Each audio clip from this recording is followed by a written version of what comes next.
மெய்யாகவே சதுருகம் கோடிக்கால மக்களிடத்திலும் உள்ள சர்வ மூல மந்திர நிரூபீக மகான்யராகிய வாஞ்சாலை ஆண்டவர்களே முத்திப்பாளைக்கு நினைந்து நினைந்து உணர்ந்து உணர்ந்து நெகிழ்ந்து நெகிழ்ந்து அன்பே நிறைந்து நிறைந்து ஊற்றெழும் கண்ணீர் அதனால் உடம்பு நனைந்து நனைந்து அருளமுதே நன்னிதியே நான நடத்தரசே என் உரிமை நாயகனே என்று வனைந்து வனைந்து ஏத்துதும் நாம் வம்மின் உலகியலீர் மரணமிலா பெருவாழ்வில் வாழ்ந்திடலாம் கண்டீர் உணர்ந்துரையேன் பொய் புகழேன் சத்தியம் சொல்கின்றேன் பொற்சபையில் சிற்சபையில் புகுந்தருணும் இதுவே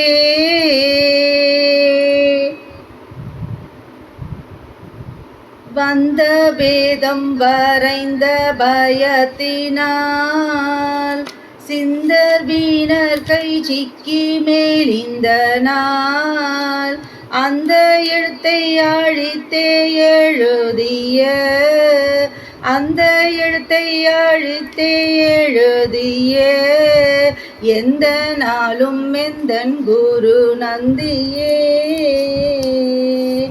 என்று நமது குலதெய்வம் வெளியே மூச்சு ஓடாத அவனுடைய ஊன் உறக்கமற்ற குலதெய்வம் மெய்வெளி சாலை ஆண்டவர்களை தோத்தரித்து வணங்கி மற்றும் இங்கு கூடியிருக்கும் உங்கள் அனைவருக்கும் என் நமஸ்காரத்தை தெரிவித்துக் கொள்கிறேன்.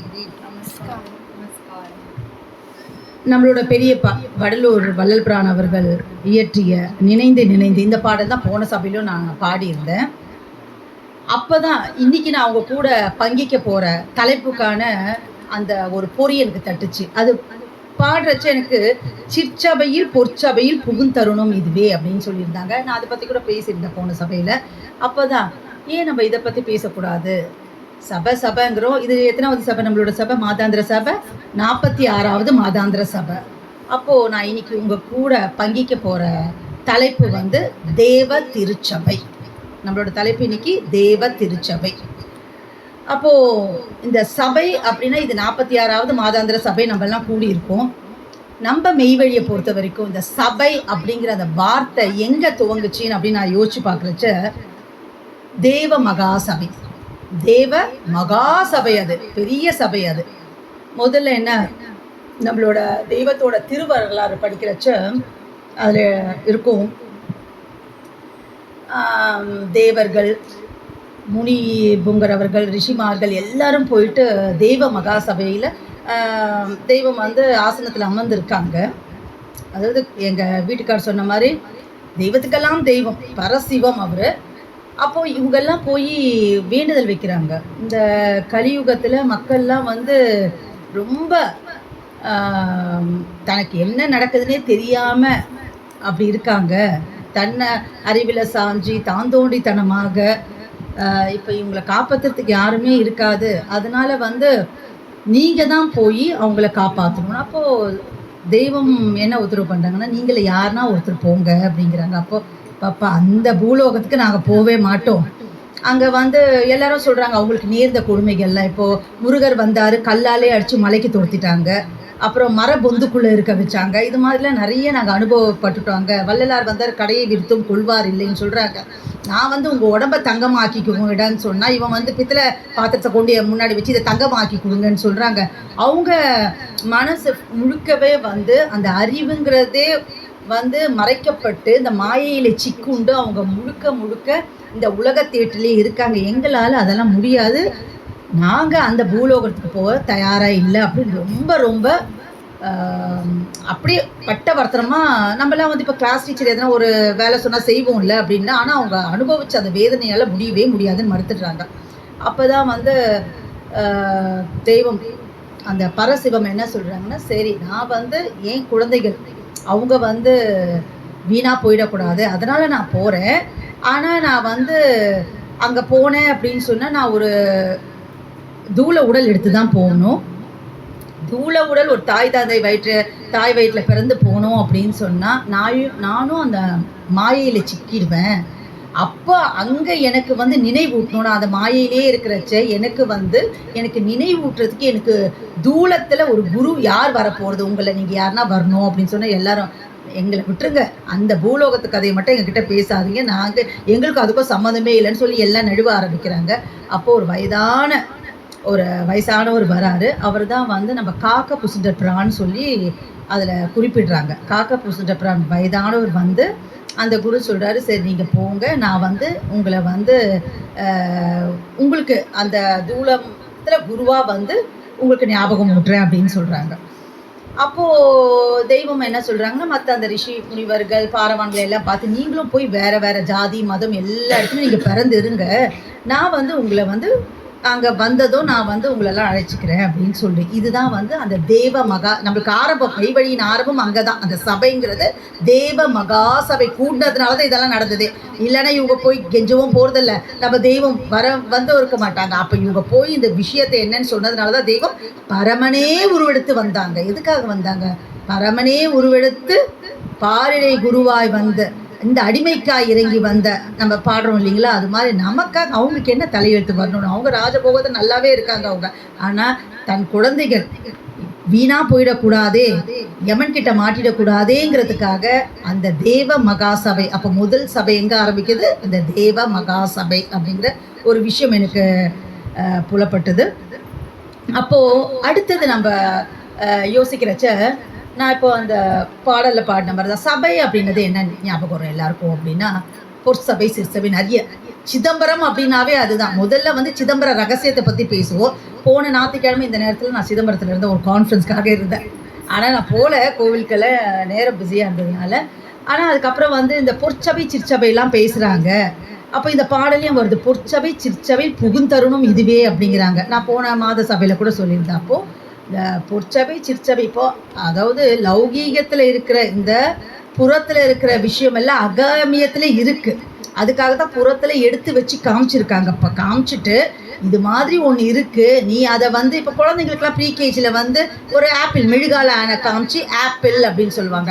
ஆனால் அதை போய் கடிச்சு சாப்பிட முடியுமா? 18 வயசுக்கு வந்த அப்புறம் சாப்பிட முடியுமா? அப்போது உண்மையான ஆப்பிள் தான் நம்ம எடுத்துக்காங்க. ஆனால் எதுக்கான மாடலுக்காக காமிக்கிறாங்க. அது மாதிரி இந்த வெளி உலகத்தில் உங்களுக்கு அகமியத்தில் ஒன்று இருக்குது, அதுக்காக வெளி உலகத்தில் எடுக்க வைக்கப்பட்டது தான் அந்த சபைகள் எல்லாம். இப்போ நம்மளுக்கு வந்து முதல்ல அந்த பொற்சபை சிற்சபை அப்படின்னா அதில் வந்து நிறைய ஒரு 5 சபை சொல்கிறாங்க. அதாவது என்ன சொல்கிறாங்கன்னா, ஃபஸ்ட்டு வந்து சிற்சபை சொல்கிறாங்க, பொற்சபை இல்லைன்னா கனக சபை அப்படின்னு சொல்கிறாங்க, இன்னொன்று நடன சபை, தேவ சபை, ராஜசபை அப்படிங்கிறாங்க. இப்போது அடுத்த டைம்லாம் நீங்கள் போனீங்க சிதம்பரத்தில், இப்போ நம்ம தெரிஞ்சுட்டு போய் பார்த்தா அது இன்னும் நல்லாயிருக்கும் நம்மளுக்கு. இப்போது சிற்சபை அப்படின்னு சொன்னது என்னென்னா, ஒரு உடல் அமைப்பை ஒத்தது. அந்த சிற்சபை எப்படி வடிவமைக்கப்பட்டதுன்னா, நம்ம உடலை ஒத்து அங்கே வடிவமைச்சிருக்காங்க. நம்ம அதுக்காக தான் இப்போ எங்கன்னா போனால் கூட கைடுன்னு அப்படின்னு ஒருத்தர் இருப்பார், நம்மளுக்கு வழிகாட்டி. அவர் சொல்லுவாங்க, இப்படி இருக்குது, இதனால் வந்தது அதனால் வந்தது. நம்ம சும்மா இப்படி பராக் பார்த்துட்டு போயிருந்தால் ஒன்றுமே நம்மளுக்கு தெரியாது. அப்போ அந்த கைட் மூலம் போனோம்னா நம்மளுக்கு வந்து நிறைய விஷயங்கள் அவங்க சொல்லுவாங்க. அது மாதிரி தான் இப்போ இந்த சிற்சபைங்கிறது வந்து என்னென்னா, ஒரு மரத்தால் நமது உடல் அமைப்பை ஒத்ததாக இருக்குது. அப்போ அந்த சிற்சபையில் என்ன பண்ணுறாங்க, 21,000 இது கொஞ்சம் நம்மளுக்கு வெளி சப்ஜெக்ட் தான் இருந்தால் கூட நம்ம தெரியல, நம்ம முன்னோர்கள் எப்படி ஏற்படுத்தி வச்சுருக்காங்க எல்லாமே அவங்க வந்து அர்த்தமுள்ளதாக தான் ஏற்படுத்தி வச்சுருக்காங்க. ஆனால் அதாவது வழக்கில் வந்து என்ன ஆயிடுச்சுன்னா அனர்த்தம் ஆயிடுச்சு. அல்லதான் அவங்க ஏற்படுத்தி வச்சதில் ஒரு நல்ல நோக்கத்துக்காக ஏற்படுத்தி வச்ச விஷயங்கள். அதுதான் இந்த ஐடிலலாம் சொல்லுவாங்க, இந்த கேம்ஸ்லாம் விளையாடுறச்சு ஒரு 20 பேர் நிற்பாங்க, ஃபஸ்ட்டு ஒருத்தர்கிட்ட ஒரு வார்த்தையை சொல்லுவாங்க, அது பாஸ் ஆகிட்டே வந்து 20வது சொல்கிறச்ச சைனீஸ் விஸ்பர்னு சொல்லி நான் பார்த்துருக்கேன். அப்போ அது கடைசியில் வர சொல்ல என்ன ஆகணும், இதுக்கும் அதுக்கும் சம்மந்தமே இல்லாத ஒரு வார்த்தை. அவர் அப்படி தான் இந்த காலப்போக்கில் என்ன ஆயிடுச்சுன்னா மருவி போய் அர்த்தங்கள்லாம் அனர்த்தங்கள் ஆயிடுச்சு. ஆனால் நம்ம பெரியவங்க முன்னோர்கள் சொன்னது எல்லாமே ஒரு நல்ல விஷயங்கள் தான். இப்போ 21,600 ஓடுகளால், பொன் ஓடுகளால் வேயப்பட்டிருக்கு. அதில் 72,000 ஆணிகள் அடிக்கப்பட்டிருக்கான். இப்போ அது என்ன சொல்கிறாங்க அப்படின்னு சொன்னால், இந்த 72,000 ஆணிகள்னா 72,000 நாடி நரம்புகள். இப்போ அக்குபங்க்சர் பற்றிலாம் பேசுகிறாங்க. அப்போ அந்த நாடி நரம்புகள் தெரிஞ்சால் உங்களுக்கு அந்த ப்ரெஷர் கொடுக்க முடியும். அப்போ 72,000 நாடி நரம்புகள் நம்ம மனித உடலில் இருக்குது. இந்த 21,600 வந்து நம்ம சுவாசம். ஒரு நாளைக்கு ஒரு மனிதனின் சுவாசம் எவ்வளோன்னா 21,600 சுவாசங்கள் மனிதன் வெளியிடுறாங்கிறத. இதே மாதிரி தான் நம்ம ஞானசபை, நம்ம பெரியப்பா வடலூர் வள்ளல் சத்திய சபை, அங்கே கூட என்னென்னா சங்கிலி போட்டிருப்பாங்க. அந்த சங்கிலி வந்து 21,600 சங்கிலியில் வச்சுருப்பாங்க. எல்லா பெரியவர்களும் அதை சொல்ல வந்தாங்க, இதே இப்படி இருக்குடா, உனக்குள்ளே இப்படி இருக்கு, நீ பாரு அப்படின்னு சொன்னால் இவங்க இந்த உலக தேட்டில் மாயிலே அப்படியே போயிட்டாங்க. அடுத்தது அங்கே வந்து 224 பலகை அமைப்புகள் இருக்கும். அது என்ன அப்படின்னு சொன்னால் 224 உலகங்களாம். ஆனால் ஆக்சுவலாக இருக்கிறது 3 உலகங்கள். அதில் வந்து அந்த அண்டங்கள் வந்து 224. அதை நம்மளுக்கு சொல்லணும் அப்படின்றதுக்காக வச்சுருக்காங்க. வெளிவாசல் 9 வாசல், அதுதான் மனிதனின் 9 துவாரங்கள். நம்மளுக்கு இருக்கு இல்லையா 9 துவாரங்கள். 64 கைமரங்கள் வந்து ஆயக்கலைகள் 64 குறிக்குது. சதாசிவ பீடத்தில் 4 தங்கத்தூண்கள் வச்சுருக்காங்க, அது 4 வேதங்களை குறிக்கிறது. ரிக் யஜுர் சாம அதர்வணம். ஏன்னா அவங்களுக்கு நம்ம வேதம் தெரியாது, இந்த ரிக் யஜுர் அதர்வண சாமம் அதை வச்சு தான் அது 4 வேதங்களை குறிக்குது. 6 தங்கத்தூண்கள் வந்து 6 சாஸ்திரங்களை குறிக்குதுன்றாங்க. அப்புறம் ருத்ரபீட 8 மரத்தூண்கள் வந்து 28 ஆகமங்களை குறிக்கிறது. அப்புறம் 96 ஜன்னல் வந்து 96 மனித உடல் தத்துவங்களை குறிக்குது. 96 தத்துவம் தானே நம்மளுக்கு இந்த மனித உடல் கட்டப்பட்டது, இப்படி குறிக்குது அப்படின்றாங்க. அப்புறம் வந்து என்ன சொல்கிறாங்கன்னா, இந்த விஷ்ணு பீடத்தில் கதவுகள் இருக்குது, அது அவித்தைகள் அப்படின்றாங்க. அவஸ்தைகள் வந்து 10 வந்து தொல்காப்பியத்தில் சொல்லுவாங்க. மற்ற அவஸ்தை வந்து நம்மளுக்கு வந்து இவங்களுக்கு நல்லா தெரியும், இந்த நம்மளோட சைவ சித்தாந்தத்தில் நிறைய தெரியும். அவத்தைகள் வந்து என்ன சொல்கிறாங்கன்னா, முதல்ல வந்து சாக்கிரம் சொல்லுவாங்க, அதுக்கப்புறம் வந்து சொப்பனம், சுளுத்தி, துரியம், துரியாதீதம் சொல்லிட்டு அது வந்து என்ன உயிர் நிற்கும் நிலையே சொல்கிறாங்க. முதல்ல நெத்தியில் நிற்கிறது, அப்புறம் வந்து கழுத்தில் நிற்கிது, அப்புறம் வந்து நம்ம துரியாதீதத்தில் இருக்க தொப்புள் இருக்குது அப்படின்னு சொல்லி. இப்போ இங்கே போய் வந்துட்டு கதவுல நம்ம இடிச்சுன்னா பா அப்படின்போம், அப்போ உயிர் வந்து வலிக்குது, அப்போ உயிர் அங்கே இருந்தது, அதுக்கப்புறம் ட்ராவல் பண்ணுது. அப்புறம் என்ன சொல்லுவாங்கன்னா, ஒவ்வொரு இடத்துலையும் வந்து எப்படி வந்து அந்த 96 தத்துவங்கள் வேலை பண்ணிட்டு இருக்குது. அது இப்போ நைட் ஆனால் நம்ம என்ன பண்ணுவோம், காலையில் பகலில் வந்து எல்லா லைட்டும் எரியும் வீட்டில் ஜெகஜோதி. நைட் போடுறச்சு என்ன பண்ணுவோம், எல்லா லைட்டும் ஆஃப் பண்ணிவிட்டு ஒரு 0 லேம்ப் போட்டு போவோம். அது மாதிரி தான் நம்ம அவயங்களும் எது எப்பப்போ வேலை பண்ணணும், அது அழகாக தனியாக ஒரு சப்ஜெக்ட். அது அவித்தைகள் நேரம் தான் நம்ம பின்னாடி சபைகளில் பேசலாம். ஸோ இது மாதிரி நம்மளுக்கு தெரியறதுக்காக தான். இப்போ இந்த நடராஜர் வந்து இந்த சிற்சபையில் என்ன விசேஷம்னா, நடராஜர் இச்சபையில் திருநடனம் புரிந்து 5 தொழில்களை நிகழ்த்துகிறார். நம்ம தெய்வம் கூட கேட்பாங்க, கேட்குதாடா தை தை தை ஜல் ஜல் ஜல் நாடா ஒளி நாடாவில் கேட்பாங்க, கேட்குதாடா ஜல் ஜல் ஜல் நடனம் ஆடுறது இல்லை அப்படின்னு சொல்லிட்டு கேட்குதுங்க தெய்வமே அப்படின்னு சொல்லுவாங்க. அது மாதிரி திருநடனம் ஆடிக்கொண்டே இருக்குது. நம்ம வெளியே மட்டும் இல்லை, நம்ம அகமியத்தில். அதுக்காக நம்ம போய் அதை ஆராய்ஞ்சு என்ன ஏது நம்ம போய் இவங்க வந்து உபதேசமாக அவங்ககிட்ட சொல்லுங்க. என்ன சொல்லியிருக்காங்கன்னா, மனத்தாலையும் செய்கையாலையும் மொழியாலையும் ஒரு கண் பார்வையால கூட அந்த உபதேசத்தை வெளியே சொல்லக்கூடாதுன்னு அப்படின்னு சொல்லியிருக்காச்சு. நம்ம போய் அவங்க போய் பிராண்டக்கூடாது. உங்களுக்கு இன்னும் நீங்கள் வாங்கினீங்களாமே என்ன சொல்லுங்கன்னு கேட்கவே கூடாது. கேட்டாலும் பாவம், அவங்கள வந்து நம்ம தூண்டினாலும் பாவம் தான். அதனால இது மாதிரி ஒரு விஷயம் இருக்குது. அந்த 5 தொழில்னா என்ன, படித்தல், காத்தல், அடித்தல், மறைத்தல், அருளல். இப்போ 5 தொழில் புரிஞ்சுட்டு இருக்காங்க. அடுத்தது கனக சபை. கனக சபைன்னா கனகம்னாவே நம்மளுக்கு தெரியும், அது வந்து தங்கம், கோல்டு அப்படின்னு சொல்லிட்டு. அங்கே வந்து 18 தூண்கள் வந்து 18 புராணங்களை குறிக்குது அப்படின்னு சொல்லிட்டு. நம்ம பாடல்களை நிறைய வரும் மான்மியத்தில், பின்னாடி பார்ப்போம். மான்மியத்துலேயும் நம்மளோட திருமை நம்ம இது இருக்குல்ல, ஆதிமை உதய பூர்ண வேதாந்தத்தில் எத்தனை கனக சபை, எத்தனை சிற்சபை, எத்தனை பொற்சபை, தெய்வம் வந்து சொல்லாததே இல்லை, நிறைய சொல்லியிருப்பாங்க. அப்போ அந்த கனக சபையில் நின்று கொண்டு தான் சிதம்பர ரகசியத்தை பக்தர்கள் தரிசிப்பார்கள். எனக்கு இதை படிக்கிறச்ச ஒரு விஷயம் தோணுச்சு. இப்போ கனக சபையில் நின்றுட்டு அங்கேயே போய் நின்றுட்டு அப்படி பார்க்கக்கூடாது. சிதம்பர ரகசியம் பார்த்தீங்கன்னா உள்ளே வந்து அது வில்வ எல்லாமே காற்றுல அசையும், இதுதான் சிதம்பர ரகசியம். எப்படின்னா நம்ம கூட யாருன்னா பேசுறது, ஆமாம் பெருசாக சொல்ல மாட்டாராம்மா, பெரிய சிதம்பர ரகசியத்தை இவர் சொல்லாமல் போயிடுறாரு அப்படின்னு நம்ம சொல்லுவோம். அப்போ அது சிதம்பர ரகசியம்னா என்ன அப்படிங்கிறத தெரிஞ்சுக்க எல்லாமே ஆர்வம் இருக்குது. அப்போ அது சிதம்பரத்துக்கு போயின்னா அந்த குருக்கள் சொல்லுவாங்க, நீங்கள் இங்கேருந்து அங்கே பாருங்க அப்படின்னு சொல்லுவாங்க. இதே மாதிரி தான் நானும் நம்ம வாக்கியத்தில் இருக்கோம். உங்களுக்கு உன்னை கூட்டி கொண்டு போய் இருக்கும் இல்லைக்கா, நம்மளுக்கு 4 உடல் இருக்குது. தூல உடல் இருக்குது, சூக்கும உடல் இருக்குது, காரணதேகம், மகா காரணதேகம். மகா காரணதேகத்தில் அந்த ஈசன் குடியிருக்காங்க. நீ போய் அங்கே காமிக்கணும்னா இங்கே கொண்டு போய் நிற்க வச்சு தான் உன்னை காமிக்க முடியும். அங்கே போய் நிற்கிறதுக்கு ஒரு இடம் வேணும். எனக்கு அது லிங்க் ஆச்சு, ஓ இப்படி தான் இருக்குமோ அப்படின்ட்டு. அப்படி வெளியே சொல்லி வச்சிருக்கிறது எல்லாமே நம்ம பாரவான்கள் வந்து நம்ம உள்ளார எல்லாருமே அகமயத்தில் இருக்க விஷயத்தை நீ தெரிஞ்சுக்கணுங்கிறதுக்காக வெளியே நம்மளுக்கு சொல்லி வச்சிருக்காங்க, எடுத்து வச்சிருக்காங்க. அதுதான் அந்த கோவில்கள்லாம், அந்த கலை கட்டிடங்கள்ல நம்மளுக்கு சொல்ல வேண்டிய விஷயங்கள்லாம் அன்றைக்கி சொல்லி வச்சு கல்வெட்டுலாம் எழுதி வச்சுட்டு போயிருக்காங்க. கடக சபை, அப்புறம் நடன சபை. இதில் தான் வந்து என்னென்னா, அம்பிகையும் நம்ம சிவபெருமான நம்ம சினிமாலெல்லாம் பார்த்துருக்கோம், நடனம் ஆடுவாங்க. யார் ஜெயிக்கிறதுன்னு பார்த்துட்டா காதில் இருக்க குடலும் கீழே விழுந்துடும். அவர் வந்து வலது காலை தூக்கி அதை எடுப்பார். பட் இந்த அம்மாவுக்கு காலை தூக்க முடியாது, பெண்ணுங்கிறதுனால இவர் ஜெயிச்சுதான் அறிவிச்சிருவாங்க. அது மாதிரி ஒரு நடன சபை. அடுத்தது வந்து தேவ சபை. நம்ம அது பேரம்பலம் அப்படிங்கிறாங்க. முக்கியமான விஷயங்கள்லாம் அந்த குருக்கள்லாம் அங்கே கூடி எடுக்கிறாங்க. அடுத்தது ராஜசபை, அதுதான் வந்து 1000 கால் மண்டபம்ங்கிறாங்க. ஆனால் அந்த தூண்கள் எண்ணி பார்த்தாங்க 999 தான். ஆனால் அந்த ஒன்று எதுன்னு சொன்னால் நம்ம நடராஜர் ஊன்றிய பாதம் அதோடு சேர்த்து 1000. இதெல்லாம் ஒரு ஜஸ்ட் ஒரு இதுக்கும் என்ன சம்பந்தங்கிறதுல ஒரு விஷயம் எக்ஸ்ட்ரா ஒரு டேக் ஹோம் மெசேஜ் தான். இப்போ மற்றவங்க கிட்ட பேசுறது கூட நம்ம வந்து ஒரு மெய்வழி சபையில் இருந்துட்டு வந்து அங்கே இருக்கு தெரியுமானா எனக்கும் தெரியும்ப்பா அப்படின்னு நம்ம சொல்லணும் அவங்கக்கிட்ட. இப்போ அவங்கள வந்து நம்ம மெய்வழிக்கு அவங்க சப்ஜெக்ட் அவங்க படியா பேசி தான் நம்மளை இங்கே கொண்டு வர முடியும். அப்போ அவங்க சொல்றதை நம்ம வந்து அப்படியே கேட்டுட்டு இருந்தோம். அவங்க வந்து நமக்கு தான் நிறைய தெரியும் நினைக்கூடாது. அதனால களவும் கற்று மறன்ற மாதிரி எல்லா பற்றியும் நம்ம தெரிஞ்சுக்கணும். அதனால தப்பே இல்லை நம்மளுக்கு. அடுத்தது வந்து என்ன அப்படின்னு சொன்னால், இப்போ இது மாதிரி நம்ம பேசிட்டு இருக்கோம். சபை என்றால் என்ன? முக்கியமாக வந்து முதல்ல வந்து சபை அப்படின்னா என்ன அப்படின்னு சொல்லிட்டு தெய்வம் வந்து நம்ம நூலில் வந்து நிறைய இடத்துல சொல்லியிருப்பாங்க. முதல்ல நம்ம என்ன பார்க்குறோம் அப்படின்னு சொன்னால், கையகம் என்பது சபை. எக்கோடி காலத்தும் அழியாத புகழுடம்பின் பரிசுத்த ஆவி, அதாவது ஒரு தெய்வ ஆசானுடைய சுத்த கிரண ஆவி பரவி நின்று இலங்கும் எல்லையே சபை. இங்கே இது நம்ம சபைன்னு சொல்கிறோம், சொல்லலாமா சொல்லக்கூடாதா? ஏன்னா அவரோட திருவாக்கு நம்ம பங்கிட்டு இருக்கோம். 2 பேர் கூடியிருங்க. இப்போல்லாம் என்ன மக்கள் நினைக்கிறாங்கன்னா, சபை அப்படின்னா ஒரு 100 பேர் இருக்கணும் இல்லையா, 100 பேர் வரணும், ஒரு கல்யாண மண்டபம் எடுத்துக்கணும், நம்ம வந்து அமுது பரிமாறிட்டே இருக்கணும், அவங்களுக்கு அப்படியே ஜெகஜோதியாக இருக்கணும், அப்படியே பாடல்கள் பாடிட்டு இருக்கணும் அப்படின்னு. ஆனால் தெய்வம் வந்து இப்போ நான் கூட ஒரு கான்ஃபரன்ஸ் போன வாரம்னு சொன்னீங்களா, முதல் கேள்வி நான் என்ன கேட்பேன்னா, எவ்வளோ பேர் வருவாங்க, எவ்வளோ பார்ட்டிசிபெண்ட்டு? ஓ அப்படியா, ஒரு 400 பேர்னா 500 பேர்னா இருப்பாங்களா? அப்போ ஓகேண்ணா. ஏன்னா 100 பேர் 50 பேர் தானே, அப்போ அது அவ்வளோ தூரம் வரணுங்களா? மனசு அப்படி தான் தோணுது. அதுக்காக போய் 50 ஸ்டூடெண்ட்ஸ் தான் வருவாங்களா, அதுக்காக அவ்வளோ தூரம் வரணுமா அப்படின்னு நம்ம தோணும். ஆனால் தெய்வம் என்ன உத்தரவு பண்ணாங்க, நீ 100 பேர் இல்லை 1000 பேர் இல்லை 2 பேர் கூடி என் திருவாக்க பேச நாங்கள் வரேன்றாங்க. அதனால தான் அவங்க தனிப்பெரும் கருணை அவர் பரசிவம். நம்ம வந்து எப்படி தோணுது நம்மளுக்கு, இவ்வளோ கூட்டத்துக்கு போய் முன்னாடி ஸ்டேஜில் உட்காந்ததான் பெருமையாக நினைக்கிறோம். ஆனால் அவங்க அப்படி நினைக்கவே இல்லை.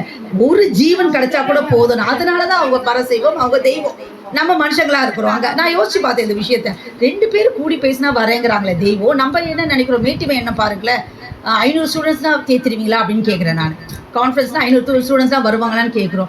எத்தனை பேர் வந்தால் என்னப்பா, நீ சொல்ல வேண்டிய கருத்தை சொல்ல வேண்டியது தானே போயிட்டு அப்படின்ட்டு. இப்போது இந்த இக வாழ்க்கையில் எப்படி நடக்கணும் கூட நம்ம தெய்வம் நம்மளுக்கு சொல்லிக் கொடுக்குறாங்க. அப்போது அவங்களோட அதுதான் உண்மை எத்தி வைக்கும் வசனங்கள் எங்கே வெளியாகிறதோ அதுதான் தவம்ங்கிறாங்க. எங்கே இருந்தாலும் உங்களுக்கு தெய்வ திருவாக்கு இருக்கா, ஓடி போய் கூடிக்கொள்ளுங்கள் அந்த இடத்துலன்றாங்க. அது இவங்க வீடு அவங்க வீடு, பணக்காரங்க ஏழை, இவங்க படித்தவங்க படிக்காதவங்க, அதெல்லாம் இல்லை. உங்களுக்கு அந்த வசனங்கள் எங்கே வெளியாகிறதோ அங்கே போய் உன்னை சேர்த்துக்கொள்ளு அப்படிங்கிறாங்க. இப்போ அங்கே சபைனா என்ன சொல்கிறாங்க, ஒரு தெய்வ ஆசானுடைய சுத்த கிரண ஆவி பரவி நின்று இலங்கும் எல்லையே சபை. சபை தன் ஆசிரியரின் மெய்மேனியே என்ற எண்ணம் நேர்பெற உறுதிப்படும் போது மெய்ஞானம் எளிதாகிறது. மேலும் இந்த மெய்வழியை உன்னுடையதாக நினைக்கவும் சர்வமும் உன்னுடையதாகிறது அப்படிங்கிறாங்க.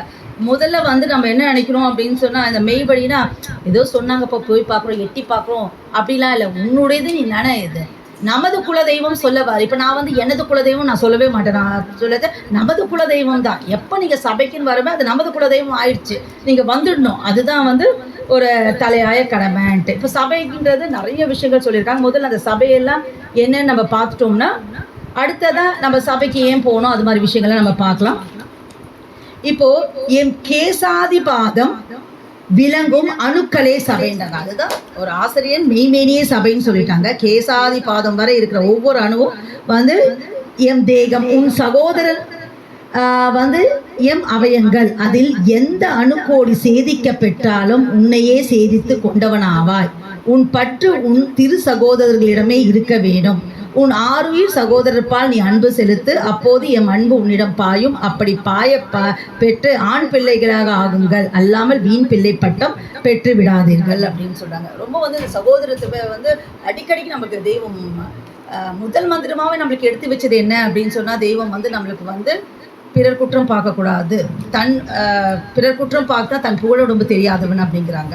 இதெல்லாம் ரொம்ப முக்கியம். அந்த ஒற்றுமை நம்மளுக்கு இருந்தால் தான் இந்த மெய்வழியை வந்து நம்ம மேம்படுத்தி எடுத்துகிட்டு போக முடியும் அப்படிங்கிறதுக்கு நம்மளுக்கு நிறைய இடத்துல வந்து நமக்கு அறிவுரை கூறிட்டே இருப்பாங்க. அப்போது அடுத்தது வந்து சபைக்கு என்ன சொல்கிறாங்கன்னா, கொள்வதும் வாக்குதான், வெல்வதும் வாக்குதான், திருமேனி தாங்கிய ஆண்டவர்களின் வாக்குக்குள் புகுது கொள்வதே சபை. இப்போ நம்மெல்லாம் எங்கே இருக்கோம், தெய்வத்தோட திருவாக்குகளை தான் இருக்கும் நம்மளுக்கு. அதுதான் வந்து புகுந்து கொள்வதே சபை அப்படிங்கிற. அடுத்தது என்ன உத்தரவு பண்ணுறாங்கன்னா, இந்த சபை எப்படியாப்பட்ட சபை? நிறைய சபை இருக்குது, நம்மளுக்கு தெரியும் இல்லையா? நம்ம கூட்டம் சபை, அப்படி சபை கூட்டம், ஜப கூட்டம் நிறைய இருக்குது. அப்போது மெய்வழி சபைக்குன்னு ஒரு அதாவது ஒரு உன்னதம் இருக்கும் இல்லையா? அது என்ன ஸ்பெஷாலிட்டி என்ன அப்படின்னு சொன்னால், இந்த சபை நித்திய கால நித்திய நீதி பேரின்ப பெருநிதி வாழ்வை மக்கள் பெறச் செய்யும் தனி கருணையை குறிவைத்து நடத்த பெறுகிற சபை. மற்ற எதுக்காக இல்லை. இந்த சபைக்கு போட்டால் எம்எல்எம் இருக்க மல்டி லெவல் மார்க்கெட்டிங், நீ ஒரு ஆளை பிடிச்சி கொடு, நீ 2 ஆளை பிடிச்சி கொடு, நீ 4 ஆளை பிடிச்சி கொடு. நிறைய கூட்டம் போவாங்க தெரியுங்களா நீங்கள்? இது வந்து சில்வர் கார்டு, இது கோல்டு கார்டு, இது வந்து நான் கார் வாங்கிட்டேன், நான் வீடு வாங்கிட்டேன்னு சொல்லிட்டேன். அது மாதிரி கூட்டம் போனால் பொய்ப்பொருளை சம்பாதிக்கலாம், ஆனால் மெய்ப்பொருளை சம்பாதிக்கவே முடியாது. அது பண்ணுறதுக்கு 1000 பேர் இருக்காங்க. அந்த மெய்ப்பொருளை கொடுக்கறதுக்கு ஒரே ஒரு எல்லை அந்த மெய்வழிச்சாலை மட்டும்தான். நம்மளோட தேவன், நம்மளோட மெய்வழிச்சாலை ஆண்டவர்கள் மட்டும்தான் அதை பண்ண முடியும். எங்கள் வீட்டுக்காரர் சொன்ன மாதிரி எமன் எம் கையடக்கம் இந்த உலகம் சொல்கிறான், ஆனால் தெய்வம் என்ன உத்தரவு பண்ணுறாங்க? எமன் எம் கையடக்கம்ன்றாங்க. அப்போ அப்படியாப்பட்ட தேவாதி தேவனை நம்ம வந்து தெரிஞ்சுட்டு இருக்கோம். அவர் வந்து வேத நூல்கள் நம்ம படிக்க முடியுது. சபைகளை கலந்து முழுக்க நம்ம எவ்வளோ ஒரு பெருமிதத்துடன் இருக்கணும். 10 கோடி ரூபாய், 10 கார் இருக்குது, 10 வீடு இருக்கிறதுல பெருமை இல்லை. எப்படி இருந்தாலும் ஒரு நாளைக்கு நீ வீணாக தான் போக முடியும். நான் பார்ப்பேன், நிறைய காமிப்பாங்க, வச்சு பாவம் என்ன இருந்து என்ன கடைசியில் நடக்கிறதுக்கு தானே போயிட்டாங்க அப்படின்னு தோணும் நம்மளுக்கு. அதெல்லாம் பெருமையாக தோணாது நம்மளுக்கு. என்ன நம்மளுக்கு வேணும்னா அந்த தெய்வத்தோட அன்பையும் கருணையும் எப்படி சம்பாதிக்கிறோங்கிறது தான் அது முக்கியம். அதுக்காக தான் இந்த சபையில் வந்து நம்ம எல்லாம் கலந்துட்டு இருக்கோம். இன்றைக்கி அடிக்கடிக்கு சொல்கிற மாதிரி எவ்வளோ வேலை இருந்தாலும் நம்ம இந்த சபையில் கலந்துட்டு இருக்கிறது இதுக்காக தான். அப்போது எமது சபைக்கு தெய்வம் வந்து என்ன பேர் வச்சுருக்காங்க? மெய்வழி சபை அப்படிங்கிறாங்க. எந்த சபைக்கு பார்க்க போகிறோம்? நம்ம கூட என்ன சொல்கிறோம்? பிரம்ம பிரகாச மெய்வழிச்சாலை ஆண்டவர்கள் மாதாந்திர பிரார்த்தனை சபை தான் நம்ம சொல்கிறோம். அப்போ மெய்வழி சபை தான் இது. அப்போது அந்த மெய்வழி சபை என்று நாமும் சூட்டி இருக்கிறோம். அப்படின்னா என்ன அந்த மெய்வழினா? என்றும் அழியப்படாத செயலுடைய சபை. இந்த வார்த்தையில் வந்து அந்த செயலுடைய அப்படிங்கிறது ரொம்ப ரொம்ப முக்கியம். பல சபைகள் இருக்கும், செயலற்ற சபைகளாக இருக்குது, என்ன வேணா. ஆனால் இன்றைக்கும் நம்ம எல்லாம் இது 46வது சபைனா எல்லா சபையிலும் நம்ம பேசியிருக்கிறதா. இன்றைக்கும் வந்து செயலுடையதா எல்லா இடத்துலையும் நம்ம கேள்விப்படுறோம். வாட்ஸ்அப் குரூப்பில் பார்க்குறோம், ஜீவ பிரயாணம், ஆண்டவர்களின் கருணையால் ஜீவ பிரயாணம் ஆகியுள்ளார்கள் அப்படின்னு சொல்லிட்டு. எங்கே இருந்தாலும் நம்ம மக்கள் தெய்வத்தை என்னை நம்பின பேருக்கெல்லாம் இருத்தினோம் மீட்பின் திட்டம். நீ நம்பிட்டேயா, என்ன விஸ்வாசியாக இருந்தே உனக்கு நீ எந்த கோடியில் இருந்தாலும் உலகத்தின் எந்த உனக்கு வந்து அந்த ஜீவ பிரயாணத்தை நான் கொடுத்துட்றேன் அப்படின்னாங்க. அப்போது செயலுடைய சபை மெய்வழி சபை அப்படிங்கிறது என்னன்னா, அழியப்படாத செயலுடைய சபை என்ற பொருளில் அது வைக்கப்பட்டுள்ளது. அழியாத சிவத்தன்மைக்குத்தான் மெய் என்று பெயர். அப்போது நம்ம என்ன சொல்கிறோன்னா, இப்போ எனக்கு என்ன தோணுச்சுனாங்க, நம்ம என்ன சொல்கிறோன்னா மெய் வாய் கண் மூக்கு செவின்னு சொல்கிறோம். வாய் பார்க்குறோம், கண் பார்க்குறோம், செவி பார்க்குறோம், கண் மூக்கு செவி பார்க்குறோம். அப்போ அந்த மெய் எங்கே இருக்குது? நம்ம பார்க்குறது இல்லை. என்ன சொல்கிறோம்? உடம்பு சொல்கிறோம். இந்த தோலை வந்து மெய் அப்படின்னு சொல்கிறோம். ஏன்னா கூச்சம் இருக்குது, சூடு தெரியுது அப்படின்னு. ஆனால் அது அப்படி இல்லை. இது பொய் உடம்பு தான். நிறைய பேசியிருப்போம் முன்னாடியில், பொய் உடம்பு தான். ஆனால் இது ஏன் மெய் அப்படின்னு சொல்கிறோம்? நம்ம பொய் உடம்பு தானே, அந்த பொய் உடம்பை ஏன் மெய் அப்படின்னு சொல்கிறோம் அப்படின்னு சொன்னால் நிறைய எக்ஸாம்பிள் கொடுப்பாங்க. சாதாரண கிண்ணம் சந்தனம் வச்சா சந்தனம் கிண்ணம் ஆகிடுது. சாதாரண தங்க மோதிரம் வைரத்தை புதிச்சிட்டா வைர மோதிரம் ஆகிடுது. அதனால் இந்த பொய்க்குள்ள ஒரு மெய் இருக்கிறதுனால இது மெய் ஆகிடுது அப்படின்னு சொல்லுவாங்க. அந்த மெய் வந்து என்ன உடையதுன்னா சிவத்தன்மை, அழியாத சிவத்தன்மைக்குத்தான் மெய் என்று பெயர். அதனால தான் இது வந்து இந்த சபை என்னப்பட்ட சபை? மெய்வழி சபை. அப்போனா என்ன சொல்ல வராங்க அப்படின்னு சொன்னால், இந்த மெய்வழியில் நீ வந்து உன்னை ஆக்கி கொண்டே ஆனால் நீ அழிய மாட்டாய், உன் உடம்பு தங்க உடம்பாக ஆகிவிடும். இதுக்கு நம்மளுக்கு வந்து எந்த ஒரு யோசனையோ செகண்ட் தாட்டோ தேவையே இல்லை. அடுத்தது வந்து என்ன சொல்கிறாங்கன்னு சொன்னால், அப்போது நம்ம சபையெல்லாம் இருக்குது அப்படின்னு சொன்னால் சபையில் என்ன பேசணும்? இப்போ சபையில் வந்துட்டோம், சபையில் எல்லாருமே ஒரு வாக்கியம்னா பேசணும். அக்கா சொல்கிறாங்க, குமாரி அக்கா, அப்போ என்ன பேசணும் அப்படின்னு சொன்னால், நம்ம சபையை பொறுத்தவரைக்கும் நான் எப்பவுமே சொல்கிறது தான், தெய்வம் பட்ட அரும்பாடு, தெய்வத்தை பற்றி புகழ். நாங்கள் ஆரம்பத்துலேருந்து இதை தான் சொல்லுவோம், அதை தான் பேசணும். அப்போ தெய்வம் நமக்கு சொல்லிக் கொடுக்குறாங்க, நீ என்ன பேசணும்னா சபையில் என்ன பேச வேண்டும். அன்று ஈசனிடம் இருந்த அந்த சக்தி இப்போது என்னிடம் இருக்கிறது. யாரிடம் இருக்கிறது? தெய்வத்திடம் இருக்கிறது என்று நிரூபித்து காட்டுகிறோமே. ஜீவப்பிரயாணத்தில் பண்ணி காமிக்கிறோம் இல்லையா?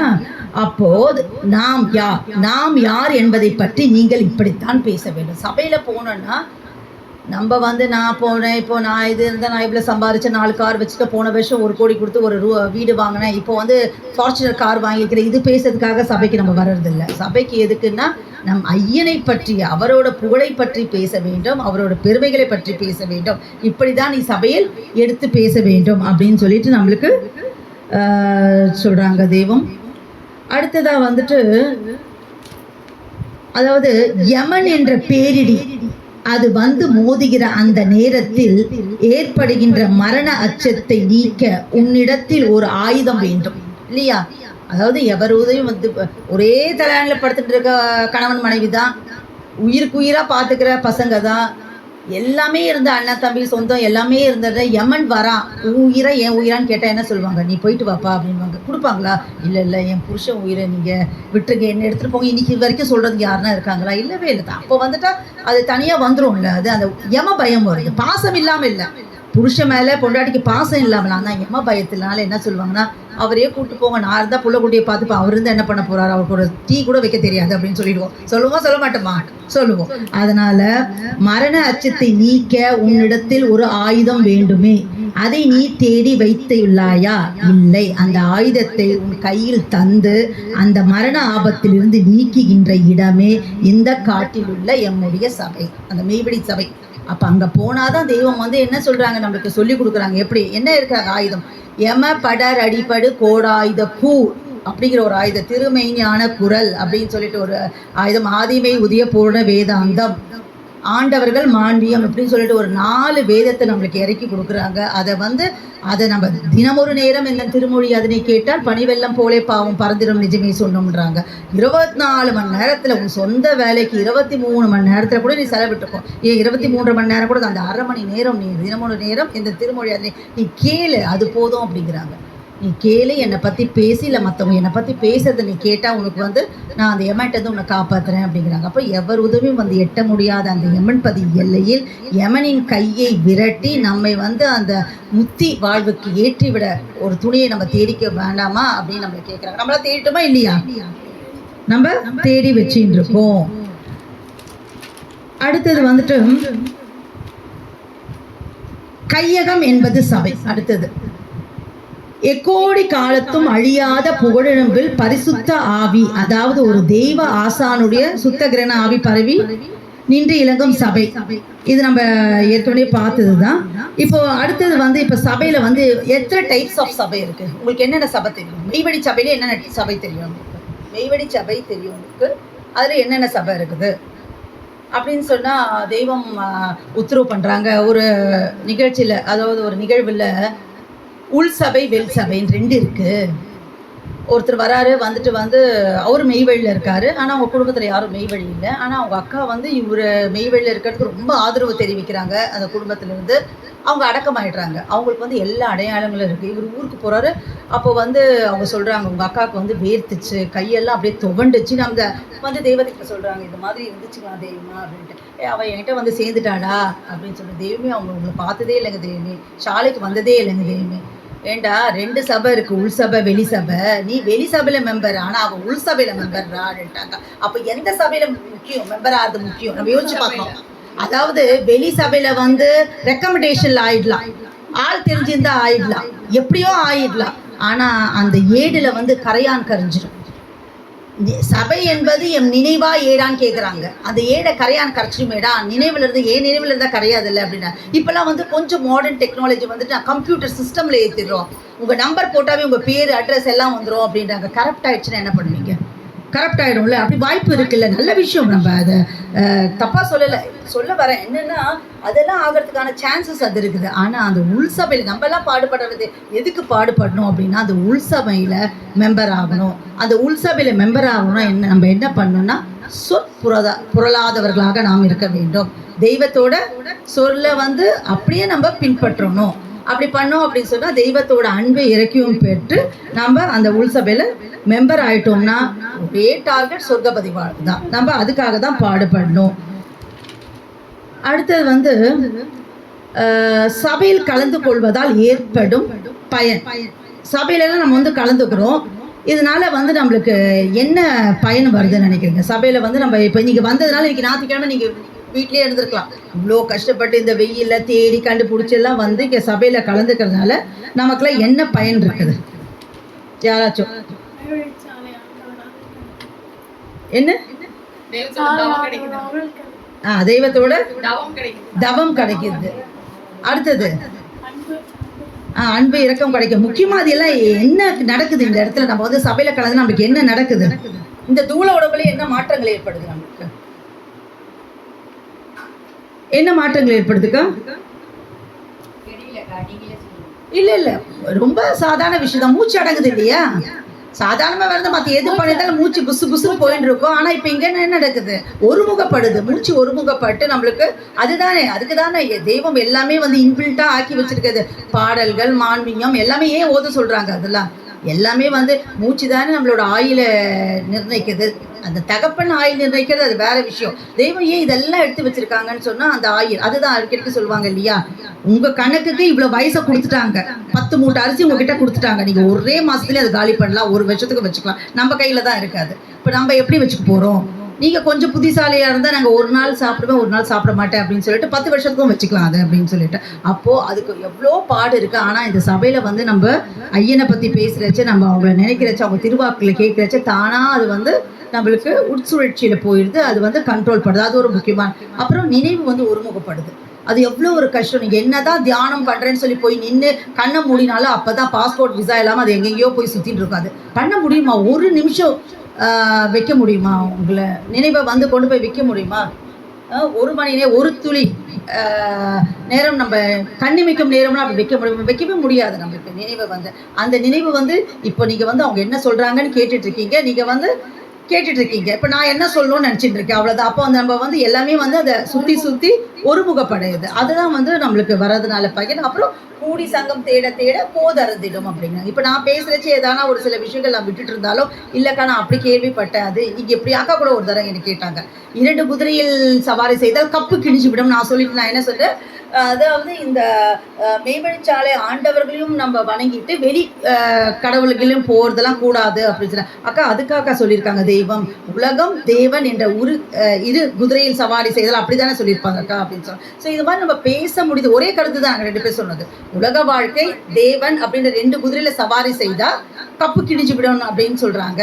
அதுக்காக அதே இடத்துல நம்ம தெய்வம் வந்து என்ன உத்தரவு பண்ணா, நீ குடும்பம் குழந்தையெல்லாம் விட்டுட்டு நீ வரணும் அப்படி இல்லை அப்படின்ட்டு. இப்போ வேதங்களை நான் கூட ஒரு பதிவில் பேசியிருந்தேன். என்ன பேசியிருந்தேன்னா, மெய்யில் புரிந்ததும் புரியாததும் நான் பேசியிருந்தேன். எனக்கு நிறைய கேள்விகள் வரும். ஏன்னா இப்படி சொல்லியிருக்காங்களே, அங்கே அப்படி சொல்லியிருக்காங்களே, அப்படி சொல்லியிருக்காங்க. என்னென்னா அந்த நேரத்தில் அவங்க முன்னாடி எவ்வளோ மாணாக்கர்கள் இருந்தாங்களோ அவங்களுக்கு அந்த நேரத்தில் என்ன தேவையோ அதை உத்தரவு பண்ணியிருக்காங்க. எல்லாத்தையும் நம்மளுக்கு தொகுத்து கொடுத்துருக்காங்க. இப்போது துலாம் ராசி நேயர்களே, அதாவது நம்ம ஜாதகம்லாம் பார்க்கக்கூடாது. ஏன்னா ஏக வியாழ ராசியாக இருக்காங்க, தெய்வம் கோளறிவாளர் கிரகஸ்தர் அதெல்லாம் தெரியுது நம்மளுக்கு. இருந்தாலும் உதாரணத்துக்கு சொல்கிறச்ச துலாம் ராசி நேயர்களே சொல்கிறாங்க, முதல்ல உங்களுக்கு இப்பொழுது குரு பலன் வந்து விட்டது, திருமண யோகம் வந்து விட்டது முதல்ல சொல்கிறாங்க. அடுத்தது வந்து சொன்னாங்க, நீங்கள் படிப்பில் தோய்வு வரலாம், ஜாக்கிரதையாக இருக்கவும்ங்கிறாங்க. அடுத்தது வந்து உங்களுக்கு பண விரயம் ஏற்படும்ன்றாங்க. உங்களுக்கு முதுகு வலி, கண் வலி வரலாம்ன்றாங்க. இப்போ ஒரு 10 வயசு குழந்தை படிக்குது, படிச்சுட்டு குரு பலன் வந்து விட்டது, எனக்கு வந்து திருமண யோகம் வந்து விட்டது, அந்த குழந்தை நினைக்க முடியுமா? அது என்ன எடுத்துக்கணும்? படிப்பில் தோய்வு வரலாம், உஷாராக இருக்கும், அதுதான் அந்த குழந்தை படிக்கணும். இதை படிச்சுட்டு அப்பா எனக்கு குரு பலன் வந்துடுச்சு, அப்பா எனக்கு கல்யாணம் பண்ணி வைங்கன்னு போய் கேட்க முடியுமா? அது யார் பார்க்கணும்? அந்த வேலை செய்கிறவங்க வந்துட்டு அந்த உடம்பு வலினா 70 வயசு 60 வயசு ஈஸி சேரில் படுத்துட்டு கண் பாதிக்கும்லாம் சொல்லியிருக்காங்க. நம்ம கொஞ்சம் உஷாராக இருக்கணும். பண தேவைகளை ஒரு 30-40 வயசு வாலி பண்ணால் நம்ம கொஞ்சம் வேலை வாய்ப்பு பற்றி பார்க்குறோம். யார் எதை எடுத்துக்கணும்னு இருக்குது இல்லை. இதில் சொல்லிட்டாங்கன்னா 10 வயசு குழந்தை எவ்வளோ அபத்தமாக இருக்குமோ அது மாதிரி தான். இப்போ நம்ம வச்சுட்டு எல்லாமே நமக்கு தான் சொல்லணும். அதுதான் எதுக்கு சொல்ல வருவங்க. நான் ஒரு தடவை நான் சொல்லியிருந்தேன், இப்போ ஒன்றுமே தெரியாட்டி நீங்கள் ஒன்றுமே பண்ண முடியல, மூல மந்திரத்தாச்சும் சொல்லு அப்படின்பாங்க. நீங்கள் வந்து ஒரு அம்மா வந்தாங்களாம், வந்துட்டு வந்து எனக்கு படிக்க தெரியாது சாமின்னு சொன்னாங்களா. உடனே தெய்வம் வந்து வேத நூல் கொடுத்து நீ தலையில் வச்சு படுத்துக்கோனாங்களா. இப்போ நம்மளாம் தூயிலும் தலையில் வச்சு படுத்துக்கலாமா வேத நூல்? தெய்வம் தான் சொல்லிட்டாங்களே வேதத்தை தலையில் வச்சு படுத்தாங்கன்னு. அது யாருக்கு சொன்னாங்கன்னு இருக்குது இல்லை நம்மளுக்கு.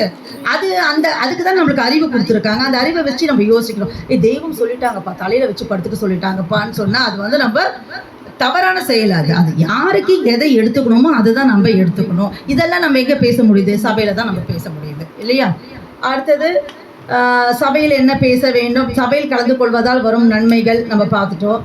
சபையில் வந்து இன்னொன்று சொல்கிறாங்க, இந்த மெய்வழி அக்கா முதல்லயே சொன்னாங்க, சபைக்கு வந்தால் மை போட்டுருவாங்களாமா அப்படின்னு சொல்லிட்டு, மெய்வழி சபையில் போயிட்டா மை போட்டுருவாங்களாம் அப்படின்னு சொன்னாங்க. ஏதோ மயக்கிடுவாங்க, அங்கே போனால் பணத்தெல்லாம் பறிச்சிருவாங்க அப்படின்னு சொன்னாங்க. தெய்வம் சொல்கிறாங்க, உன்னை ஒரு சின்ன ஒரு 20 வயசு 18 வயசு புள்ள உன்னை மயக்கணும், இதுக்கு வேற ஒரு சபை வேணுமா உன்னை மயக்கிறதுக்கு? 18 வயசு பண்ணி அப்படி கஞ்சாட காமிச்சா நீ மயங்கிடுவியடா, உனக்கு இதெல்லாம் தேவையா அப்படின்னு சொல்கிறாங்க. எந்த மையும் அவங்க போடுறதில்ல. அவங்க கிட்ட இருக்கிறது ஒரே ஒரு மை ஆண்மை. நாமெல்லாம் பெண்கள், அவ்வளோதான். அதில் போய் அவங்க திருவாக்கில் மயங்கி உன் அறிவு சம்மதிக்க அவங்க சொல்கிறது வந்து உனக்கு பிடிச்சினா நீ செய்கிற, எவரையும் வந்து நீ ஒரு எனக்கு தலைக்கு நீ வந்து சேர்க்காத, ஒரு தலையை நீ வந்து கொண்டு வந்து சேர்க்காத. அவங்க வந்து என் திருவாக்க கேட்டு அவங்க மனது சம்மதிக்க அவங்களா வந்தாதான் வரணும் அப்படிங்கிறாங்க. நம்ம வந்துட்டு நீ பாபா செய்யணும் என்னதான் இழுத்து வச்சாலும் அரக்கை சட்டையை முடுக்கை சட்டையை ஆக்க முடியுமா அப்படிங்கிறாங்க. நீங்க என்னதான் கம்பல் பண்ணி 2 வாரம் கூட்டம் முன்னாடி வர மாட்டாங்க, எதனா காரணம் சொல்லுவாங்க அவங்களுக்கு. அவங்க ஜீவன் இஷ்டப்பட்டு வந்தாதான் இந்த சபையெல்லாம் வர முடியும் அப்படின்னு சொல்லிட்டு. அப்புறம் வந்துட்டு இதுல அப்புறம் இந்த சபை அப்படின்றச்ச நம்மளோட சபையோட குறிப்புகள்லாம் எப்போ நம்ம சபை ஆரம்பிச்சுது அப்படின்னு சொன்னால் 1923 இப்பூலகிற்கு இறங்கி வந்து மெய்வழி நீத நெறி பிரசாரத்தை துவங்கிய கால, அதாவது இதுதான் வந்து ஆரம்பம் வந்து 1923. 1901 வந்து தெய்வம் வந்து பாட்டையாராவை சந்திக்கிறாங்க. அப்புறம் 12 வருஷம் அகில வளம் இருக்காங்க. 1 வருஷம் ஆடு மேய்ப்பு திருக்கோலம் பூன்றாங்க. அதுக்கப்புறம் திருப்பரங்குன்றத்தில் போயிட்டு தவம் இருக்காங்க. தெய்வத்தோட உத்தரவுக்கு இணங்கி அங்கே தவத்தில் இருக்காங்க. அதுக்கப்புறம் வந்து அவங்க தெய்வம் சொல்கிறாங்க, பாட்டையா வந்து உத்தரவு பண்ணுறாங்க, இது மட்டும் இல்லை, இந்த உலகத்தை உய்விக்கும் அந்த பெருங்காரியம் உனக்குன்னு சொல்லி தெய்வம் அது யாரோ பண்ணுவான்னு நினச்சிருந்தாங்க அப்படின்னு சொல்லிட்டு அப்போ இறங்கி வந்து பிரசங்கம் பண்ணுறாங்க. பிரசங்கம் பண்ணிட்டு எங்கே வந்து ஒரு நெரிசல் கூட்டம் எங்கெங்கெல்லாம் இருக்கோ, சந்து பொந்துகளில் கடை வீதியில் பண்ணுறாங்க. இந்த இதில் முதல்ல வந்து மதுரையில் அந்த மரத்தடியில் கோவிலில் எல்லாம் அது எங்கே இருந்தாலும் எங்கெல்லாம் கூட்டம் கூடுவாங்களோ அங்கெல்லாம் வந்து சொல்கிறாங்க. அப்போது தெய்வத்துக்கு வந்து எப்போ வந்து நமக்குன்னு ஒரு தனி ஊர் உண்டாக்கிக்கணும், இந்த சபை உண்டாக்கணுன்ற எண்ணம் வந்தது, மெய்வழிச்சாலை உண்டானது அப்படின்னா எல்லாம் வந்து நல்லா கேட்பாங்களாம். சூப்பராக பேசுகிறாருப்பா சாமி, நல்லா பேசுகிறாருப்பா சாமி கேட்டுட்டு அவங்கவுங்க வீட்டுக்கு போவாங்களாம். எல்லாம் பிரிஞ்சு போயிடுவாங்களாம். அப்போ தான் அவர் போய் நிற்பாராம். அப்போ வந்து இவங்கெல்லாம் எங்கேயோ போகிறாங்க, அப்போ நம்ம எங்கே போகிறது, நமக்கு ஒன்றுமே இல்லையே, எல்லாம் கேட்டாங்க. அவருக்கு அடுத்த வேலைக்கு என்ன பசிப்பாடு கூட ஒன்றுமே தெரியாமல் அப்படியே நிற்பாங்களாம். இது மாதிரி பல நேரம் கழித்து தான் என்ன யோசிச்சாங்களா, நமக்குன்னு ஒரு ஊரை நம்ம தேர்ந்தெடுத்து நம்ம ஊரை வந்து உண்டாக்கிக்கணும் அப்படிங்கிறாங்க. அதுக்கு முன்னாடி தான் அந்த பழஞ்சாலையில் மதுரையெல்லாம் பண்ணாங்க. அதுக்கப்புறம் ஒன்று வந்து இப்போ 19/6/1933 மெய்வழி சபையை சட்டப்படி பதிவு செய்தது. 1940 மதுரை பொன்னரங்க சபா மண்டபம் கட்டி திறப்பு விழா செய்தது 1940. அப்போ 42 பாப்பனாச்சிக்குளம், இப்போ இருக்க மெய்வழிச்சாலை தான், முன்னாடி பாப்பனாச்சிக்குளம் நிலத்தை புதிய மெய்வழிச்சாலை அமைக்க கிரயம் வாங்கியது.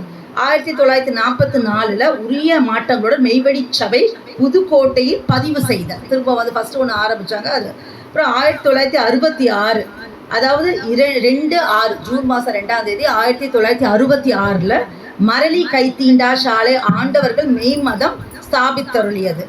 அப்புறம் 76 12/2/1976 நீதி தீர்ப்பு நடத்த தொடர்ந்து வான்கண்ணி விராட் தவத்திற்கு பூரண போஸ்வ மதி மாதவ சிகர எல்லைக்கு சென்று தவத்திருமேனி ஆகி பதிமறிவு செயல் நிகழ்ந்தது அப்படின்னு சொல்லிட்டு. இப்போ இந்த சபையோட வரலாறு எப்படிலாம் ஆரம்பித்தாங்க, எப்படி இருந்தாங்க, என்னென்ன பண்ணாங்க அப்படிங்கிறது இந்த சபையோட வரலாறு இதுக்கு தொடர்புடையதாக இருந்ததுனால அந்த சபையோட வரலாறு நம்ம பார்த்தோம்.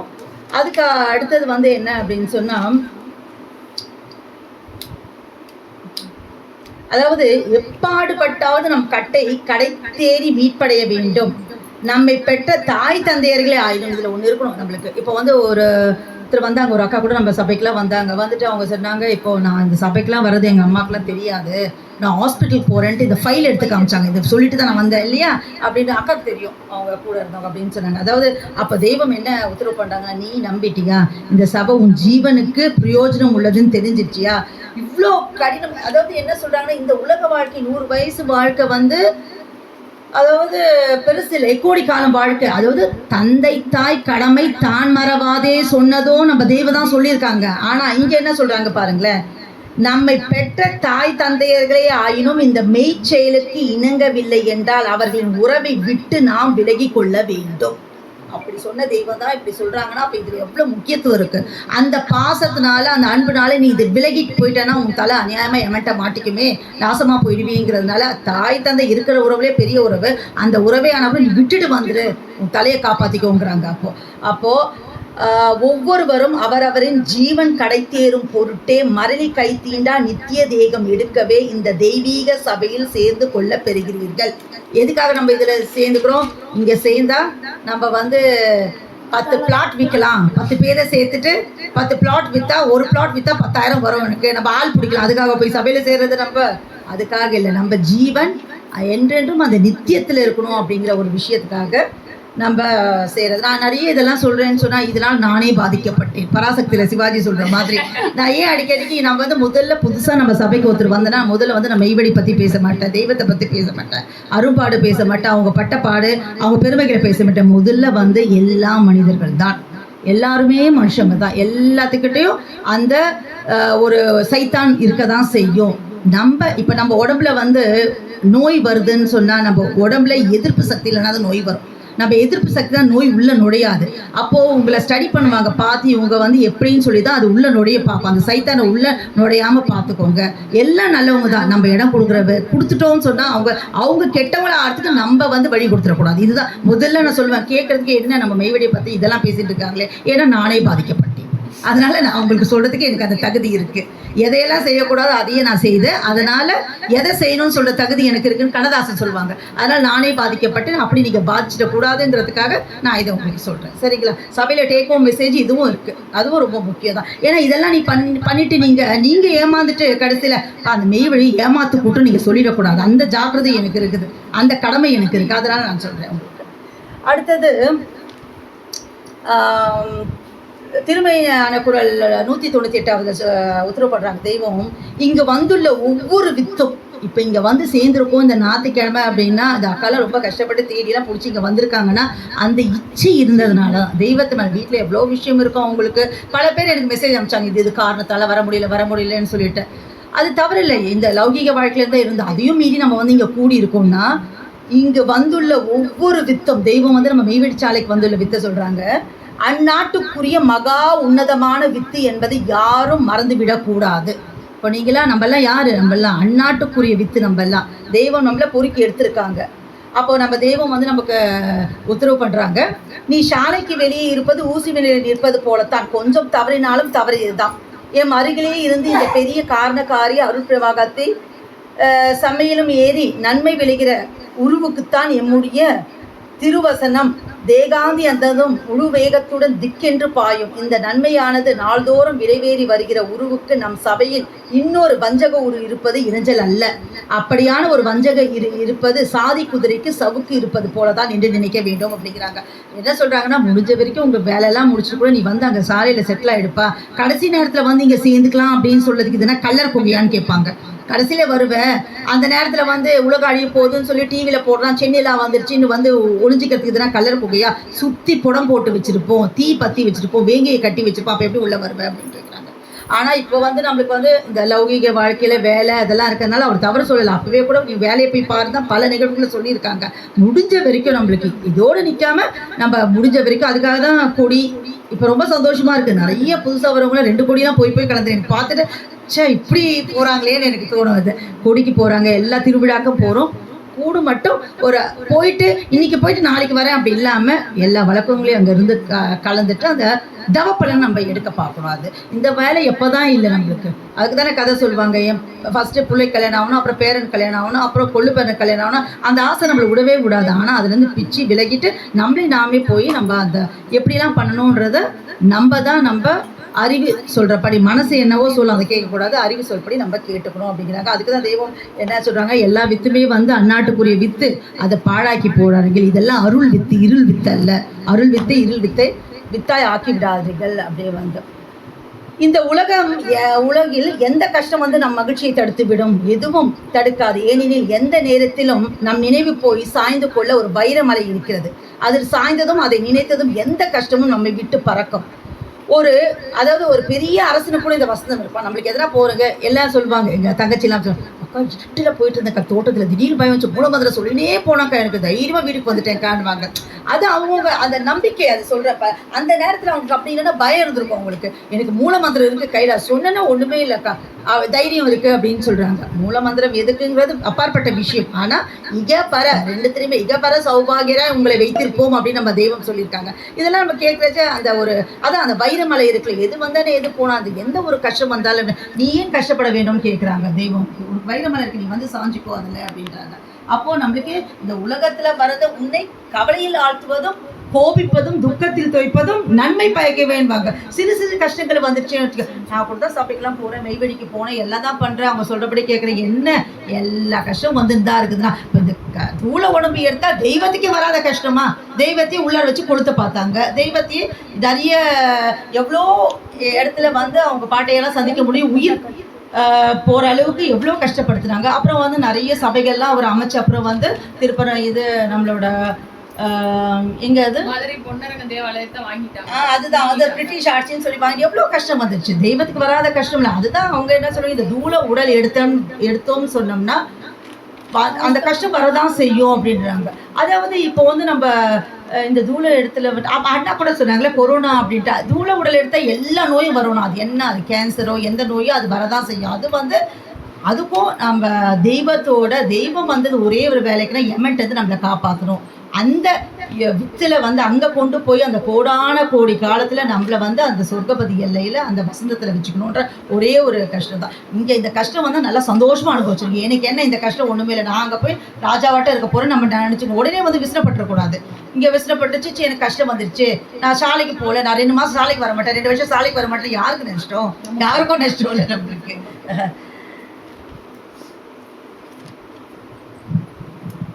புதிதாக சபையில் அங்கத்தினராக சேர்ந்துள்ள நம் பிள்ளை ஒருவரின் மேம்பாடு மாறுதல்களை கண்டு பொறாமை கொண்ட பலர் வந்து என்ன சொல்றாங்களா, ஒருத்தர் வந்து சொன்னாரா, நீங்க என்ன தூளத்துல வந்திருக்க போய் சாமியா கும்பிட்டு இருக்கியே, அவர் தூள தேகத்துல வந்திருக்காரு, சாமினா அவனுக்கு தெரிஞ்ச சாமி என்ன, கல்லால செய்த சாமி, சாமி போட்டோ வச்சு கும்பிட்டா ஒத்துப்பான், தூள தேகத்துல நம்மள மாதிரி இருக்கிற போய் சாமியார கும்பிட்டு இருக்கேன்னு கேட்டாராம். அப்போ அவர் சொன்னாராம், அதாவது அவரை பார்த்து சொன்னாராம், அண்ணா இங்கே பாருங்க, நாய் வந்து போக்கிரியை பார்த்தாலும் குலைக்கும், திருடனை பார்த்தாலும் குலைக்கும், யோகியனை பார்த்தாலும் குலைக்கும். நாய்க்கு தெரியாது யாரு நல்லவன் யாரு கெட்டவன்லாம் அப்படின்னு சொல்லிட்டு. நாய்க்கு ஏன்னா அதில் வந்து அறிவு இல்லை. சிவானந்த போதத்தில் சொல்லியிருக்கேன், இது யாருன்னா ஒரு சபை அவ்வளோ தைரியமாக பேசியிருக்காங்க. அதான் தெய்வம் சொல்லுவாங்க, மெய்வெடி பிள்ளைங்க கிட்ட வாய் போடாதுடா, அவங்களை ஜெயிக்கவே முடியாதுன்னுவாங்க. நீங்கள் நின்று பாருங்களேன், நீங்கள் என்ன வேணால் நம்ம இந்த லௌகிகளை வரது நம்ம கூட வேலை பண்ணுறவங்க, நம்ம பக்கத்து வீடு அக்கத்து வீடு எதனா இந்த மெய்வெடி பற்றி பேசிட்டு எதனா பேசினாங்கன்னா நமக்கே தெரியாமல் நம்ம பேசுவோம். அவ்வளோ ஒரு ஆக்ரோஷம் வரும், கோவம் வரும், நீ எப்படி சொல்லலாம் அப்படின்ட்டு. அது நம்ம பேசுறதே இல்லை, நாவில் நின்று நான் பேசுவோம் அப்படிங்கிறாங்க தெய்வம் வந்துட்டு. அப்படி வந்து ஆக்ரோஷம் வரும். இப்போ டிபார்ட்மெண்ட் எல்லாம் கூட பேசுறச்ச அப்படின்னு சொன்னா அவங்க சொன்னாங்கன்னா என்ன இப்படி இருக்காங்களே இந்த மக்கள்னு சொல்லிட்டு நம்ம எடுத்து சொல்றச்ச வந்து அவங்களுக்கு வந்து வேற மாதிரி தெரியலாம் இது. அப்போ வந்து ஒரு மனுஷ தூளத்தை போய் நீங்க சாமியை கும்பிடுன்னு கேட்டுட்டு இருக்காரு. அப்போ அவரு பதில் சொல்லியிருக்காரு, சிவானந்தத்தை போதத்தை சொல்லியிருக்குன்னா, மனிதரிலும் பறவை உண்டு, விலங்குண்டு, கல்லுண்டு, மரமும் உண்டு, மனிதரிலும் நீர் வாழும் ஜாதி உண்டு, அநேக குல மனிதர் உண்டு, மனிதரிலும் மனிதர் உண்டு, வானவரும் மனிதர் போல் வருவதுண்டு, மனிதரிலே பிறப்பறுக்க வந்ததுவர் அருமை என வனுத்தார் முண்டோர். அவருக்கு என்ன தேவை, மனிதரிலும் மனிதர் உண்டு, வானவரும் மனிதர் போல் வருவதுண்டு. எவிடன்ஸ் இருக்குல்ல, சிவானந்த போதத்தை சொல்லியிருக்காங்க, வானவர் கூட மனிதர் போல வந்திருக்காங்களே. அப்போ அதாவது ஈசன் இவங்க அப்படிங்கிறதுக்கு நம்ம சொல்ல முடியாது. ஈசன் என்ன சங்கு வச்சிருப்பாரு, உடுக்க வச்சிருப்பாரு, நான் சொல்லிட்டு இருக்க முடியும், போட்டோ காமிச்சிட்டு இருக்க முடியாது. செயல் தான் அடையாளம். நம்ம ஜெயிக்கிறதே மெய்வெடி மக்கள் எங்கன்னா அந்த செயல் அடையாளத்தை வச்சு தான். அப்போ நம்ம தெய்வம் நம்மளுக்கு சொல்லி கொடுத்தது, அப்போ செயல் தான் அடையாளம். எங்கள் தெய்வத்துக்கிட்ட மூக்குக்கு வெளியே மூச்சு ஓடாது. எங்கள் பாப்பா சொன்னார், மூக்குக்கு வெளியே மூச்சு ஓடாது, ஊனு உறக்கமற்றவர், இன்றைக்கும் ஜீவ பிரயாணம் ஆயிருக்கு, இன்றைக்கும் அவர் தீர்த்தம் கொடுத்தா செத்த பிணம் குடிக்கும், மாண்ட மனுவனத்தை மண்ணில் இருந்து எழுப்புறேன்னு சொல்லிட்டு எங்களுக்கு எழுப்பி காமிச்சிருக்காங்க. அதனால் அவர் வானவர். அந்த அடையாளம் பார்த்து எனக்கு கொடுத்த அறிவு சம்மதிக்க தான் நான் ஒத்துட்டுருக்கேன். உங்களுக்கு அதெல்லாம் வந்து புரியறதுக்கு வாய்ப்பே இல்லை, ஏன்னா நீங்கள் அறிவை பயன்படுத்தவே இல்லை அப்படின்னு சொன்னார். அதை கேட்டதை அவன் வந்து வாயடிச்சு போய் நின்றுட்டானா. அப்போது அதாவது தெய்வம் வந்து இப்போ ஞான சபை அப்படின்னு சொல்லிட்டு எத்தனையோ சபை இருக்குது. ஆனால் நிறைய இடத்துல வந்து அதுக்கெல்லாம் வேறு சாட்சி உண்டா? இப்போது நம்ம வடலூர் வள்ளலார் பெரியப்பா இருக்காங்களே, இப்போ அங்கே பார்த்தீங்கன்னா சத்திய ஞான சபை அதெல்லாம் வச்சுருக்காங்க, தவறு சொல்லலை. ஆனால் என்ன அவர் என்ன சொன்னார்? வாடி பயிரை கண்ட போதெல்லாம் வாடினோன்னாரு. எந்த வாடிய பயிரை கண்ட போது? உயிர் பயிரை கண்ட போதுன்னா நீ என்ன பண்ணிட்ட? ஒரு வயல்வெளியை போட்டு பிக்சர் போட்டுருவான், பிக்சர் போட்டு அப்படி நடக்கிற மாதிரி போட்டுருவான், போட்டுட்டு வாடிய பண்டை கண்டல. அதை சொல்லலப்பா அவர் சொன்னது உயிர் பயிரை சொன்னாரு. அவர் என்ன சொன்னாரு? பசி வந்து பசித்திரு தனித்திரு விழித்திரு பாதா வி. அவங்களுக்கு அந்த பதவி சொர்க்கபதி வாழ்வு கிடைக்கணும்னா பசித்திரு தனித்திரு விழித்திருடா. இல்லை பசித்திரு தான் சொன்னேன். இவன் அதையும் தவறாக புரிஞ்சுட்டு பசி ஆற்ற சொன்னாங்க. யார் பசிச்சவங்களாம் சோறு போட சொன்னாங்க. இன்னைக்கு சாப்பாடு போட கூடமாக்கிட்டு சோம்பேறிகளை வளர்த்துட்டு இருக்காங்க. தவறு இல்லையா அது? நம்ம எல்லாம் வேலைக்கு போகிறது எதுக்காக? பணம் வேணும். பணம் எதுக்காக? பசின்றது ஒன்று மட்டும் இல்லை, கடவுள் பண்ணிட்டான்னா இந்த உலகமே இயங்காது. இறப்பு எப்போன்னு தெரிஞ்சிடுச்சுன்னா அதுதான் வாழ்க்கையின் மிகப்பெரிய ரகசியம். அது தெரிஞ்ச உலகம் இயங்காது. அடுத்த சொல்லுவான், அடுத்த 2 மாதம் வரைக்கும் நான் சாக போகிறேன், நான் எதுக்கு வேலைக்கு போகணும்? எல்லா கடையும் கடன் வச்சுக்கிறேன், நான் 2 மாதம் சாக போகிறேன், எல்லாம் நாம போட்டோம் சொல்லிட மாட்டான். அவன் இயங்காத உலகம் அதுதானே. அதாவது நெருநல் உடனுருவன் இன்றில்லை என்னும் பெருமை உரத்து உலகம். நேற்று சாயங்காலம் பார்த்தப்பா பேசிட்டு போனார்ப்பா வாசப்படல. இந்த நைட்டு எப்படின்னு சொல்கிறாங்கப்பா, காலையில் வாட்ஸ்அப்பில் பார்த்தா வந்ததுன்னு சொல்கிறேன். அதுதான் ரகசியம், அதுதான் சுவாரஸ்யம். மனிதன் வாழ்க்கையில் ஒரு பெரிய சுவாரஸ்யம்னா நாளைக்கு நம்ம இருப்போமான்னு தெரியாது, அதுதான் சுவாரஸ்யம். இதுதான் கடவுள் நம்மளுக்கு ஏற்படுத்தி வச்சிருக்க ஒரு ரகசியமும் கூட. இப்போ எதுக்கு சொல்ல வரோம்னா, இப்போ அந்த வடலூர் அப்படின்னா நிறைய இங்கே மட்டும் இல்லை, இங்கே என்ன பண்ணுறாங்கன்னா சாப்பாடு போட்டால் பெரிய புண்ணியம்னு நினச்சிட்டு இருக்காங்க. யார் சொன்னது உங்களுக்கு அப்படி பெரிய சோம்பேறி கூட்டத்தை உருவாக்கிட்டு இருக்கீங்க? அவ்வளோதான், வேற ஒன்றுமே இல்லை. அவன் வேலை பண்ணி அட்லீஸ்ட் கிச்சியானா எடுப்பான், ஒரு சிக்னலில் போய் நின்று அம்மா தாயேன்னு கேட்பான், அதையும் நீ கெடுத்து சாப்பிட்டு தூங்கின்னு உக்காந்துருக்கான். அது மாதிரி நீங்கள் வந்து பண்ணி வச்சுருக்கீங்க. அதாவது இப்போ என்ன ஆயிருக்கு அப்படின்னா, முன்னெல்லாம் வந்து குருனா இப்போ 12 வருடம் இருந்து அதெல்லாம் பணிவிடெல்லாம் பண்ணாதான் உங்களுக்கு ஞானம். ஆனால் இப்போ இருக்கிறவங்க என்ன பண்ணுறாங்கன்னா, சிஷ்யனுக்கு முன்னாடி குரு எழுந்து நமஸ்காரம் சொல்கிறாராமா. குரு முன் எழுந்து உங்கள் ஜீவன் சிவநிலையிலேயே உலாவி கொண்டிருக்கிறது என்று முகஸ்துதியாக சொல்லுகிறார்கள்.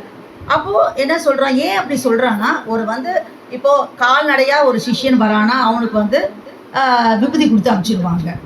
காரில் வரான்னா அவருக்கு வந்து கவனிப்பு வேறு மாதிரி இருக்கும், சேரில் உட்காருவாங்க.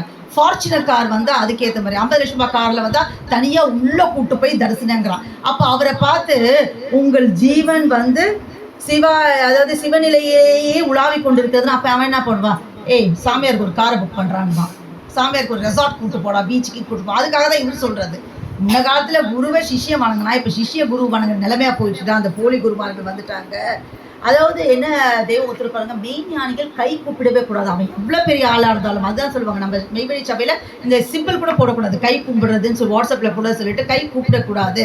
கல்லே ஆனாலும் தூளாக பறந்துருவோம் மெய்ஞானிகள் பண்ணால். அது நம்ம மெய்வழியில் செய்யக்கூடாதுல ஒன்று, காலில் விழக்கூடாது, அதே மாதிரி கை கூப்பி பண்ணக்கூடாது, நம்ம நமஸ்காரம் தான் பண்ணணும், அது தெரிஞ்சுக்கணும். அப்போ என்ன பண்ணுறாங்க, ஆற்காடு மெய்வழி குப்புசாமி நாயக்கர். அதாவது இப்போ நம்மலாம் வந்து பெற்றால் இப்படி ஒரு பிள்ளையை பெறணும் நம்மளாம் சொல்லுவோம், வள்ளுவர் கூட சொல்லுவாங்களே. அதாவது எண்ணோட்டான் கொள்ளி எனும் சொல் அப்படின்னு சொல்லிட்டு இதெல்லாம் வரும். அது இல்லை, இன்னொன்று சொல்லுவேன், தந்தை மகனுக்கு காட்டும் உதவி இவன் தந்தை எண்ணோட்டான் கொள்ளி எனும் சொல் அப்படின்லாம் சொல்லுவாங்க. எப்படி தான் இந்த பிள்ளையை பெற்றாரோன்ட்டு அது மாதிரி தெய்வம் சொல்கிறாங்க, அவர் ஒரு நல்ல பிள்ளையை பெற்றிருக்காரு அப்படின்னு சொல்லிட்டு. ஆற்காடு மெய்வழி குப்புசாமி நாயக்கர் அவர் தந்தைக்கு 40ஆவது நாள் ஆலயத்தில் வந்து கொண்டாடுறாங்க. அப்போது தெய்வம் உத்தரவு பண்ணுறாங்க, இவன் தந்தை வந்து என்ன தவம் பண்ணா, அவனை வந்து அந்த ஒரு சொர்க்க பதவிக்கு போயிருக்கான், ஒன்றுமே பண்ணல. சபையில் சேர விண்ணப்பித்த போது தெய்வமே என்னை எவன்கிட்ட காமிச்சு கொடுத்துறாதீங்க தெய்வமே, இதான் சொன்னாராமா. யாரோட அப்பா? ஆற்காடு மெய்வழி குப்புசாமி நாயக்கரோட அப்பா. இவருக்குள்ளே கூப்பிட்டு வந்திருக்காரு, நான் போய் சேர்ந்துட்டேன்ப்பா, எல்லாம் சேர்ந்துட்டேன், நீ வந்து தெய்வத்தை ஒரு தரம் பாரு, வயசாயிடுச்சு இல்லை அவருக்கு, வந்து பாருங்கன்னு நேராக வந்திருக்காங்க. அவங்க பேசுறது புள்ள சொல்லியிருப்பார்ல என்ன அதெல்லாம் சொல்லிட்டு. இப்போ வீடு கட்டுறதுக்கு ஒரு சாமி, தங்கத்துக்கு லட்சுமி, அது மாதிரி நிறைய சாமிகள் இருக்குது. ஆனால் இவர் வந்து எவன்ட்டு இது காப்பாற்றுற சாமின்னு சொன்னாரா என்னன்னு தெரியல. அதனால அவர் வந்ததுமே எவன்ட்டு என்னை காமிச்சு கொடுத்துறாதீங்க சாமின்னு சொன்னாராமா. உடனே அவர் என்ன தெய்வம் என்ன பண்ணிருப்பா, எவ்வளோ பாக்கியவான் பாருங்க. அவர் சிரசில் கை வைத்து பயப்படாதே போய் பிழைத்துக் கொள்வாய், பயப்படாதே என்று சொல்லி அனுப்பினோம். இதுதான் அவன் செய்த தவம். அவர் வந்து அவங்க அப்பாவுக்கு என்னன்னா, இந்த நாரத மகாமுனி வேஷம் போடுவாராம் கூத்து கட்டுறச்ச. அவன் வந்து நாரத மகாமுனி வேஷம் போட்டுட்டு இருந்தான். இந்த ஆசீர்வாதத்தை வாங்கிட்டு போய் அடக்க ஆனதை நிஜ நாரதராகவே மாறிட்டாங்க சொர்க்க லோகத்தில் அப்படின்னு சொன்னான். அப்போது அவன் என்ன தவம் பண்ணான் அப்படின்னா ஒன்னே ஒண்ணுதான் பண்ணான், நல்ல பிள்ளையை பெற்றான். அந்த பிள்ளை தானே கொண்டு வந்து சேர்ந்தது. நல்ல பிள்ளையை பெற்றான். சத்திய ஒட்டோடு இங்கு சார்ந்ததின் பலன் அல்லவா அவன் பெற்ற தெய்வ வசந்த பரிசு அப்படிங்கிறாங்க. சத்திய அந்த ஒட்டுதலோடு அப்போ வந்து கேட்டப்ப அவர் நம்பியிருக்காரு, இங்கே வந்து அவங்க பெரியவங்க இவ்வளோ பேர் இருக்காங்க, எவன்கிட்ட காப்பாற்ற இவரால் பண்ண முடியுது அப்படின்னு நம்பி அந்த சத்திய ஒட்டுதலை சும்மா நின்று என்கிட்ட காப்பாற்றுங்கன்னு தெய்வத்துக்கு பார்த்தாவே தெரிஞ்சுக்கணும். தெய்வம் பார்க்கறது வந்து குண்டா இருக்காங்க, ஒல்லியாக இருக்காங்க, பணக்காரங்க இருக்காங்க, பணம் இல்லாமல் இருக்காங்க, ஏழைங்க அப்படிலாம் பார்க்காங்க, ஜீவனை பார்ப்பாங்களாம். பார்த்துட்டு வரிசை நிறைய வந்துட்டு இருப்பான். போயிட்டு அப்புறம் வாங்கப்பா 3 மாதம் வாங்க, வந்தவங்களுக்கெல்லாம் கொடுத்துடல, நெய்வடி கூடையில் அள்ளி போட்டு வந்தவங்களுக்கெல்லாம் கொடுத்தாங்க, அது வேற விஷயம். இருந்தாலும் அதுலேயும் வடிகட்டிருக்காங்க, ஃபில்டர் பண்ணியிருக்காங்க. அப்போ அந்த சத்திய ஒட்டுதலோடு நடந்தது தான் இதில் நிகழ்வுகள், அந்த சபையில் நடந்த நிகழ்வுகள் நம்ம பற்றி பேசிக்கிறோம். அடுத்தது வந்து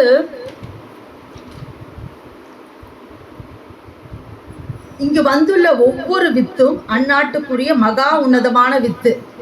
நம்ம சொல்லிட்டோம். இப்போ அதனால நம்ம ரொம்ப பெருமைப்பட்டிருக்கோம். அடுத்தது வந்து பாசி பந்தா ஆனந்தர் அப்படின்னு சொல்லிட்டு ஒருத்தர் ஜீவ பிரயாணம் பற்றி, அவர் ஜீவ பிரயாணமானது பற்றி திருசபையில் பேசப்பெற்ற போது பிறந்த ஆண்டவர்கள் வாக்கியம். தெய்வத்துக்கு வந்து ரொம்ப வருத்தம் ஆயிடுச்சான். அதாவது தெய்வம் வந்து இப்போ இருந்த காலத்தில் வந்து அடக்கம் ஆயிட்டாங்க மெய்வழிச்சாலையிலன்னு சொன்னால், தெய்வமே வந்து அந்த தீர்த்தம் கொண்டு போய் காஷாய தீர்த்தம் கொடுப்பாங்களாமா. ஆனால் எல்லாருக்கும் போக மாட்டாங்களாம் தெய்வம். அது சில பேருக்கு போவாங்களாமா.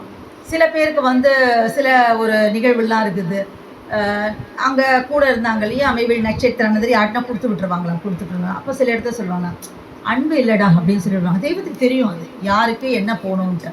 ஆனால் இந்த பாசிபந்த ஆனந்தர், மெய்வெளி பாசிபந்த ஆனந்தர் வந்து ஜீவ பிரயாணமான பற்றி தெய்வத்துக்கு வந்து ரொம்ப தாங்கவே முடியல. அப்போது தெய்வம் உத்தரவு பண்ணுறாங்க, எவனுக்கு அவனை பிரிந்ததால் உள்ள துக்கம் அவன் மனைவிக்கு கூட இருக்காது. இருக்கிற பெரிய ரிலேஷன்ஷிப்பாக அந்த புருஷன் கணவன் மனைவி ரிலேஷன் அவன் மனைவிக்கு கூட இருக்காது. அவனோ துக்கமற்ற ஜீவ தேகத்தில் குடியேறி கொண்டான். என்ன மகோனத பதவி பெற்றிருந்தாலும் நாம் இந்த துக்க தேகத்தில் இருப்பதால், நமக்கு தானே தெய்வம் ஏன் இந்த துக்க தேகத்தில் வந்தாங்க, நமக்காக நம்ம துக்கத்தை மாற்றத்துக்காக இந்த துக்க தேகத்தில் வந்தாங்க. நாம் இந்த துக்க தேகத்தில் இருப்பதால் எமக்கும் இந்த துக்கம் உண்டாகிறது. நாம் இந்த துக்க தேகத்தை எடுக்காவிடால் உங்களுடைய துக்க தேகத்தை மாற்ற முடியாதே. அதனால தான் வந்து அந்த துக்க தேகத்தை எடுத்திருக்காங்க.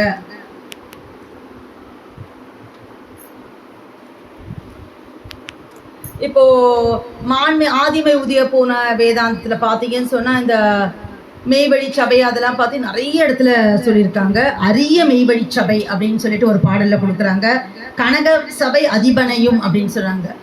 கனக சபை அதிபனையும் கண்டு தொழுதிடவே அப்படின்னு சொல்லுவாங்க. கனக சபை அதிபனை காட்டும் பஞ்சாட்சரமே அப்படின்னு சொல்லுவாங்க. அதுக்கு ஒரு நிகழ்வு என்னன்னா, பஞ்சாட்சரம் அப்படின்னு சொல்லுவாங்க. கனக சபை அதிபனையும் காட்டும் பஞ்சாட்சரம். பஞ்சாட்சரம்னா யாரு? நிறைய ஆனந்தர்கள் உட்காந்துருக்காங்க. அப்போ வந்து தெய்வம் கேட்குறாங்களே, பஞ்சாட்சரம்னா பற்றி சொல்லுங்கன்னு எல்லாம் ஒன்று ஒன்று சொல்கிறாங்களா, தனக்கு தெரிஞ்ச பாடல்கள் அது இதெல்லாம் சொல்கிறாங்களாம். புதுசாக சபையில் சேர்ந்துடும் ஒருத்தர் இருந்தாலும், நீ சொல்லிடா பஞ்சாட்சரம்னா என்ன சொல்லிடுச்சு. தெய்வத்தை பார்த்து கை காமிச்சாங்கன்னா, நீங்கள் தான் தெய்வம் பஞ்சாட்சரம், பஞ்சாட்சர மேனி அப்படின்னு சொல்லிட்டு பஞ்சாட்சர மேனி கை தொழுதிடவே அப்படின்னு சொல்லி ஒரு பாடல் வரும். பஞ்சாட்சரம் மேனி கை காமிச்சு தெய்வத்துக்கு ஒரே சந்தோஷமாடவே, பாருடா நீங்களாம் எதுவோ சொன்னீங்க, அவதாடா பஞ்சாட்சரம் என்ன கரெக்டாக கண்டுபிடிச்சி வச்சிருக்கிறான் அப்படின்னு சொன்னாங்க. அப்போ கனக சபை அதிபனையும் காண வைக்கும் பஞ்சாட்சரம்னு சொல்லி ஒரு பாடல் வரும். திருவளர் சபைன்னு சொல்றாங்க. சிற்சபைக்குள்ளா எங்கே தார்ப்புனை மந்திரிமார்கள் தமைக்கண்டு உரை செய்வாரேன்றாங்க. பொற்சபை சாலைன்றாங்க. ஏக திருச்சபை ஆணும் பெண்ணும்ன்றாங்க. நிறைந்த பொற்சபையில் நிற்பர் விரிதரும் சபை கண்ணுற்ற தெய்வம் இவ்வழிச்சபை பெருகும் விளங்கும் என்ற ஞான சபை. இப்படி சபை சபை சபைன்ட்டு நம்ம ஆதிமை உதய பூர்ண வேதாந்தத்தில் பார்த்தீங்கன்னா நிறைய விஷயங்கள் இருக்கும். அப்புறம் நம்ம எல்லாமே ஒரு கொடிக்கும் போடுறாச்சு நம்ம பாடுற பாட்டு தெளித்து தெளித்து வடித்து தெளித்த தேவன் திருசபை. அதுதான் நம்ம இன்னைக்கு தலைப்பாக வச்சிருக்கேன். தெளித்து தெளித்து வடித்து தெளித்து தேவன் திருசபை, திருக்கையிலாசத்தின் வாசம் தேவன் சபையில் தான் இறங்கி புவியில் வாழ்க மனுக்கள் எல்லாம் முடியவே அப்படின்னு சொல்லிட்டு சபை அப்படிங்கிற ஒரு விஷயத்தை பற்றி நிறைய நம்ம வேத நூலில் தெய்வம் சொல்லியிருக்காங்க. அப்படி சொன்னால் நிறைய சொல்லிட்டே போகலாம். இப்போ நம்ம சொன்னது இன்னொரு வாக்கியம்னா, கோழிக்கு, அதாவது கோழி குஞ்சு முட்டைக்குள் இருந்து வெளிவருவதற்கு தம் இள அழகினால் குத்தும், அதே இடத்தில் வெளியில் இருந்து தாய் கோழியும் அழகினால் குத்தும். அந்த மேட்ச் இருக்கணும். உள்ளே இருக்க குஞ்சு வெளியே வரணும், அந்த தவிப்பில் போய் டக் டக்குன்னு குத்துது. இது ஒரு இடத்துல குத்த, அது ஒரு இடத்துல குத்திட்டு இருந்தா என்ன ஆகும்? இதெல்லாம் டேக் ஹோம் மெசேஜ். சபைக்குள்ள நம்ம பேசலாம் அப்படிங்கிறதுனால. இது குத்துற அந்த இடத்த பார்த்து அதுவும் குத்துமாமா. அப்படி குத்துறச்ச இரண்டும் மேலும் கீழும் குத்த குத்த ஓட்டை உண்டாகி முட்டை உடையும். இரண்டும் பொருந்தினால் தானே விடுதலை. ரெண்டும் பொருந்துரும். இதுவும் குத்துரும், அதுவும் குத்துரும். அப்பதான் அந்த கோழி முட்டையிலேருந்து வெளியே வர முடியும். இது ஒரு இடத்துல அது ஒரு இடத்துல குத்திட்டு இருக்கக்கூடாது. அது மாதிரி நாம அதுபோல் எம் சொல்லும் உன் செயலும் ஒன்றினால்தான் எல்லாம். தெய்வம் இதெல்லாம் சொல்லியிருக்காங்க.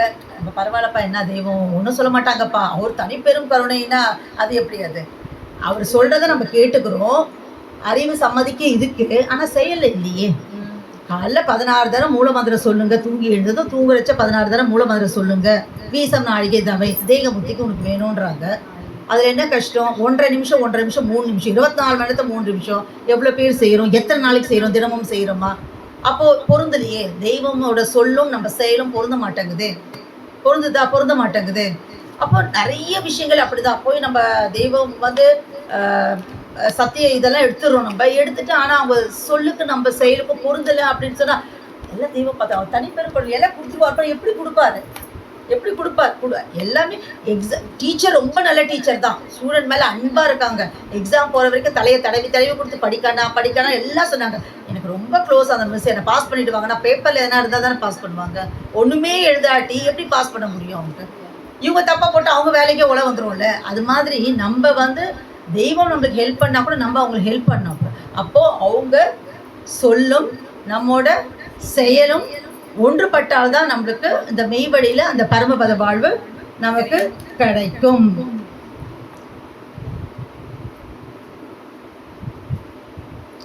ஆதிமை உதய போன வேதாந்தத்தை பற்றி சொல்கிறச்சு, அதாவது ஒரு இன்சிடென்ஸு. ஆதிமை உதய பூர்ண வேதாந்தம் எல்லாருக்கும் தெரிஞ்சு கூட இருக்கலாம். அதாவது பிரிண்ட் பண்ணிட்டாங்க, அதுக்கு கிரயம் வைக்கணும். இப்போ காரியதரிசி மெய்வழி கலைமகா ஆனந்தரும், மெய்வழி ரவி மாணிக்கம் ஆனந்தரும், மெய்வழி வீராசாமி ஆனந்தர், பிரசிடென்ட் மெய்வழி கையில ஆனந்தர் எல்லாம் போயிட்டு தெய்வத்திட்ட கேட்குறாங்க, என்னடா அது எடுத்துகிட்டு வராமல் வந்துட்டு? இல்லை தெய்வம், அந்த நூலுக்கு வந்து கிரயம் வைக்கணும் அப்படின்னு. தெய்வத்துக்கு பயங்கர கோபம் வந்துருச்சம்மா. இந்த நூலுக்கெல்லாம் கிரயம் வைக்க முடியுமா? எல்லாம் 64 இது உபதேசங்களும் அதில் கொட்டி வச்சுருக்காங்க. அதில் அவ்வளோத்தையும் சொல்லி வச்சுருக்காங்க அதில் அவங்களுக்கு. அப்போ அவங்க சொல்கிறது, தெய்வம் கோவமா உன் தலை தானே அது கிரையோன்னு எழுந்து போயிட்டாங்களா? எங்களுக்கு ரொம்ப பயம் வந்துருச்சான். இல்லை நூல் அச்சிட சொன்னாங்க, இந்த விற்கணுன்னா எதுனா எவ்வளோ விலைன்னு போடணும்னு தானே கேட்டோம். நம்ம எதுனா கோச்சு போயிட்டாரு.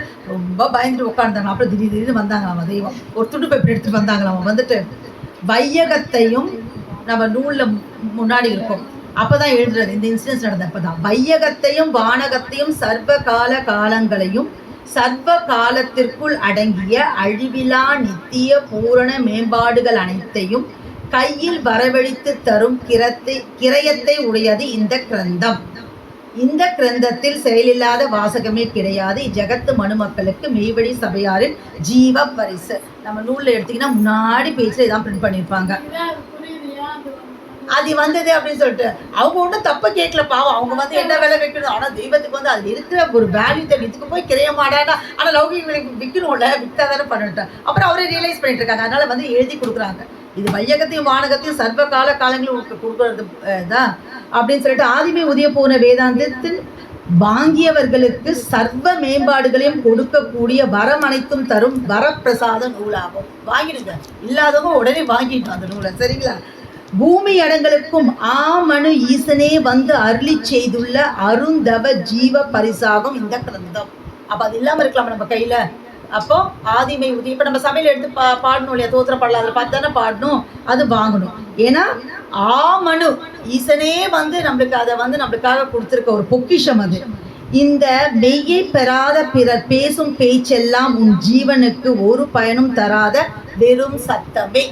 அக்கா கூட சொன்னாங்க, நான் சொன்னேன், இப்போ வந்து நாங்கள் 2 பேரும் சாப்பிட்றது தூங்குறது தவிர மற்ற எப்போவுமே தெய்வத்தை பற்றி தான் யார்கிட்டனா கேட்டுட்டு இருப்போம், சபையில் கலந்துட்டு இருப்போம். நம்ம கேட்குறதுக்கு ஒரு சந்தோஷமாக இருந்தது. அந்த பாசிட்டிவிட்டி இருக்கிற ஒரு ஜீவன் நம்ம சபையெல்லாம் கலந்துருக்கு. அது வந்து நமக்கு ஒரு ஊக்கமாக இருக்குது. நம்ம வந்து சபைக்காக தான் மற்ற நேரத்துலலாம் இந்த உலகத்திலே வேலை பழுவால் அப்படி தானே இருக்கோம் நம்ம. அப்படி அவங்களுக்கு வந்து ரிட்டையர் ஆகிட்டாங்க. ஜாலியாக 2 பேரும் புருஷ பொருட்டி. அது ரொம்ப முக்கியம். ஏன்னா புருஷன் சேர்ந்தா மனைவி தெய்வம் உத்தரவு பண்ணுவாங்க. மகனை சேர்ந்தா அப்பா சேர மாட்டார், அப்பா சேர்ந்தா மகன் சேர, புருஷன் சேர்ந்தா பொன்னாடி சேர மாட்டாங்க.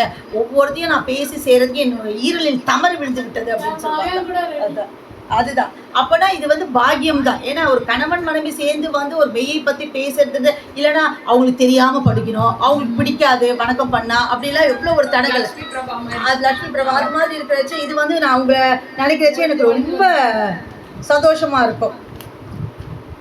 24/7/75 அறிவை தேடி என்ற மெய்வழி சபையாரின் வெளியீடு சாலை ஆண்குறி என்ற கையொப்பத்துடன் அச்சேரி வெளியாயிற்று. அது சமயம் ஆண்டவர்கள் இதை பலருக்கு தெரியப்படுத்தி வெளியாக்குகின்றவர்களுக்கு மகா மேம்பாடான திட்டமான புண்ணியம் கட்டாயம் கிடைக்கும், தானே வந்து கிட்டும் என்று ஆசீர்வதித்தார்கள். இந்த அறிவை தேடு அப்படின்ற ஒரு பிரசுரத்தை அப்போ நம்ம தெய்வத்தோட திருவாக்கு எடுத்து பேசுறோம் அப்படின்னு சொன்னா நமக்கு வரும்ல, அந்த மகாராஜியா இருப்பேன் அப்படின்வாரு இளங்கலை கூட்டாளர் எல்லாம் மகராஜே இருப்பான். அது மாதிரி தெய்வம் வந்து நமக்கு சொல்றாங்க, அப்போ வந்து உங்களுக்கு வந்து மேம்பாடான திட்டமான புண்ணியம் கட்டாயம் கிடைக்கும். அப்போ நம்மளோட முதல் வேலை என்ன அப்படின்னு சொன்னால், யாரை சந்திச்சாலும் தெய்வம் உத்தரவு பண்ணுவாங்க, நீ என்ன கதை வேணா பேசு, ஆனால் 2 பேர் பேசிட்டு சகோதரர்கள் பிரியறச்ச ஒரு வாக்கியத்தானா பேசிட்டு தெய்வத்தோட திருநாமம் அந்த தெய்வம் இதை உத்தரவு பண்ணியிருக்காங்கன்னு பேசிட்டு பிரிடா அப்படின்னு சொல்லி நமக்கு உத்தரவே இருக்குது.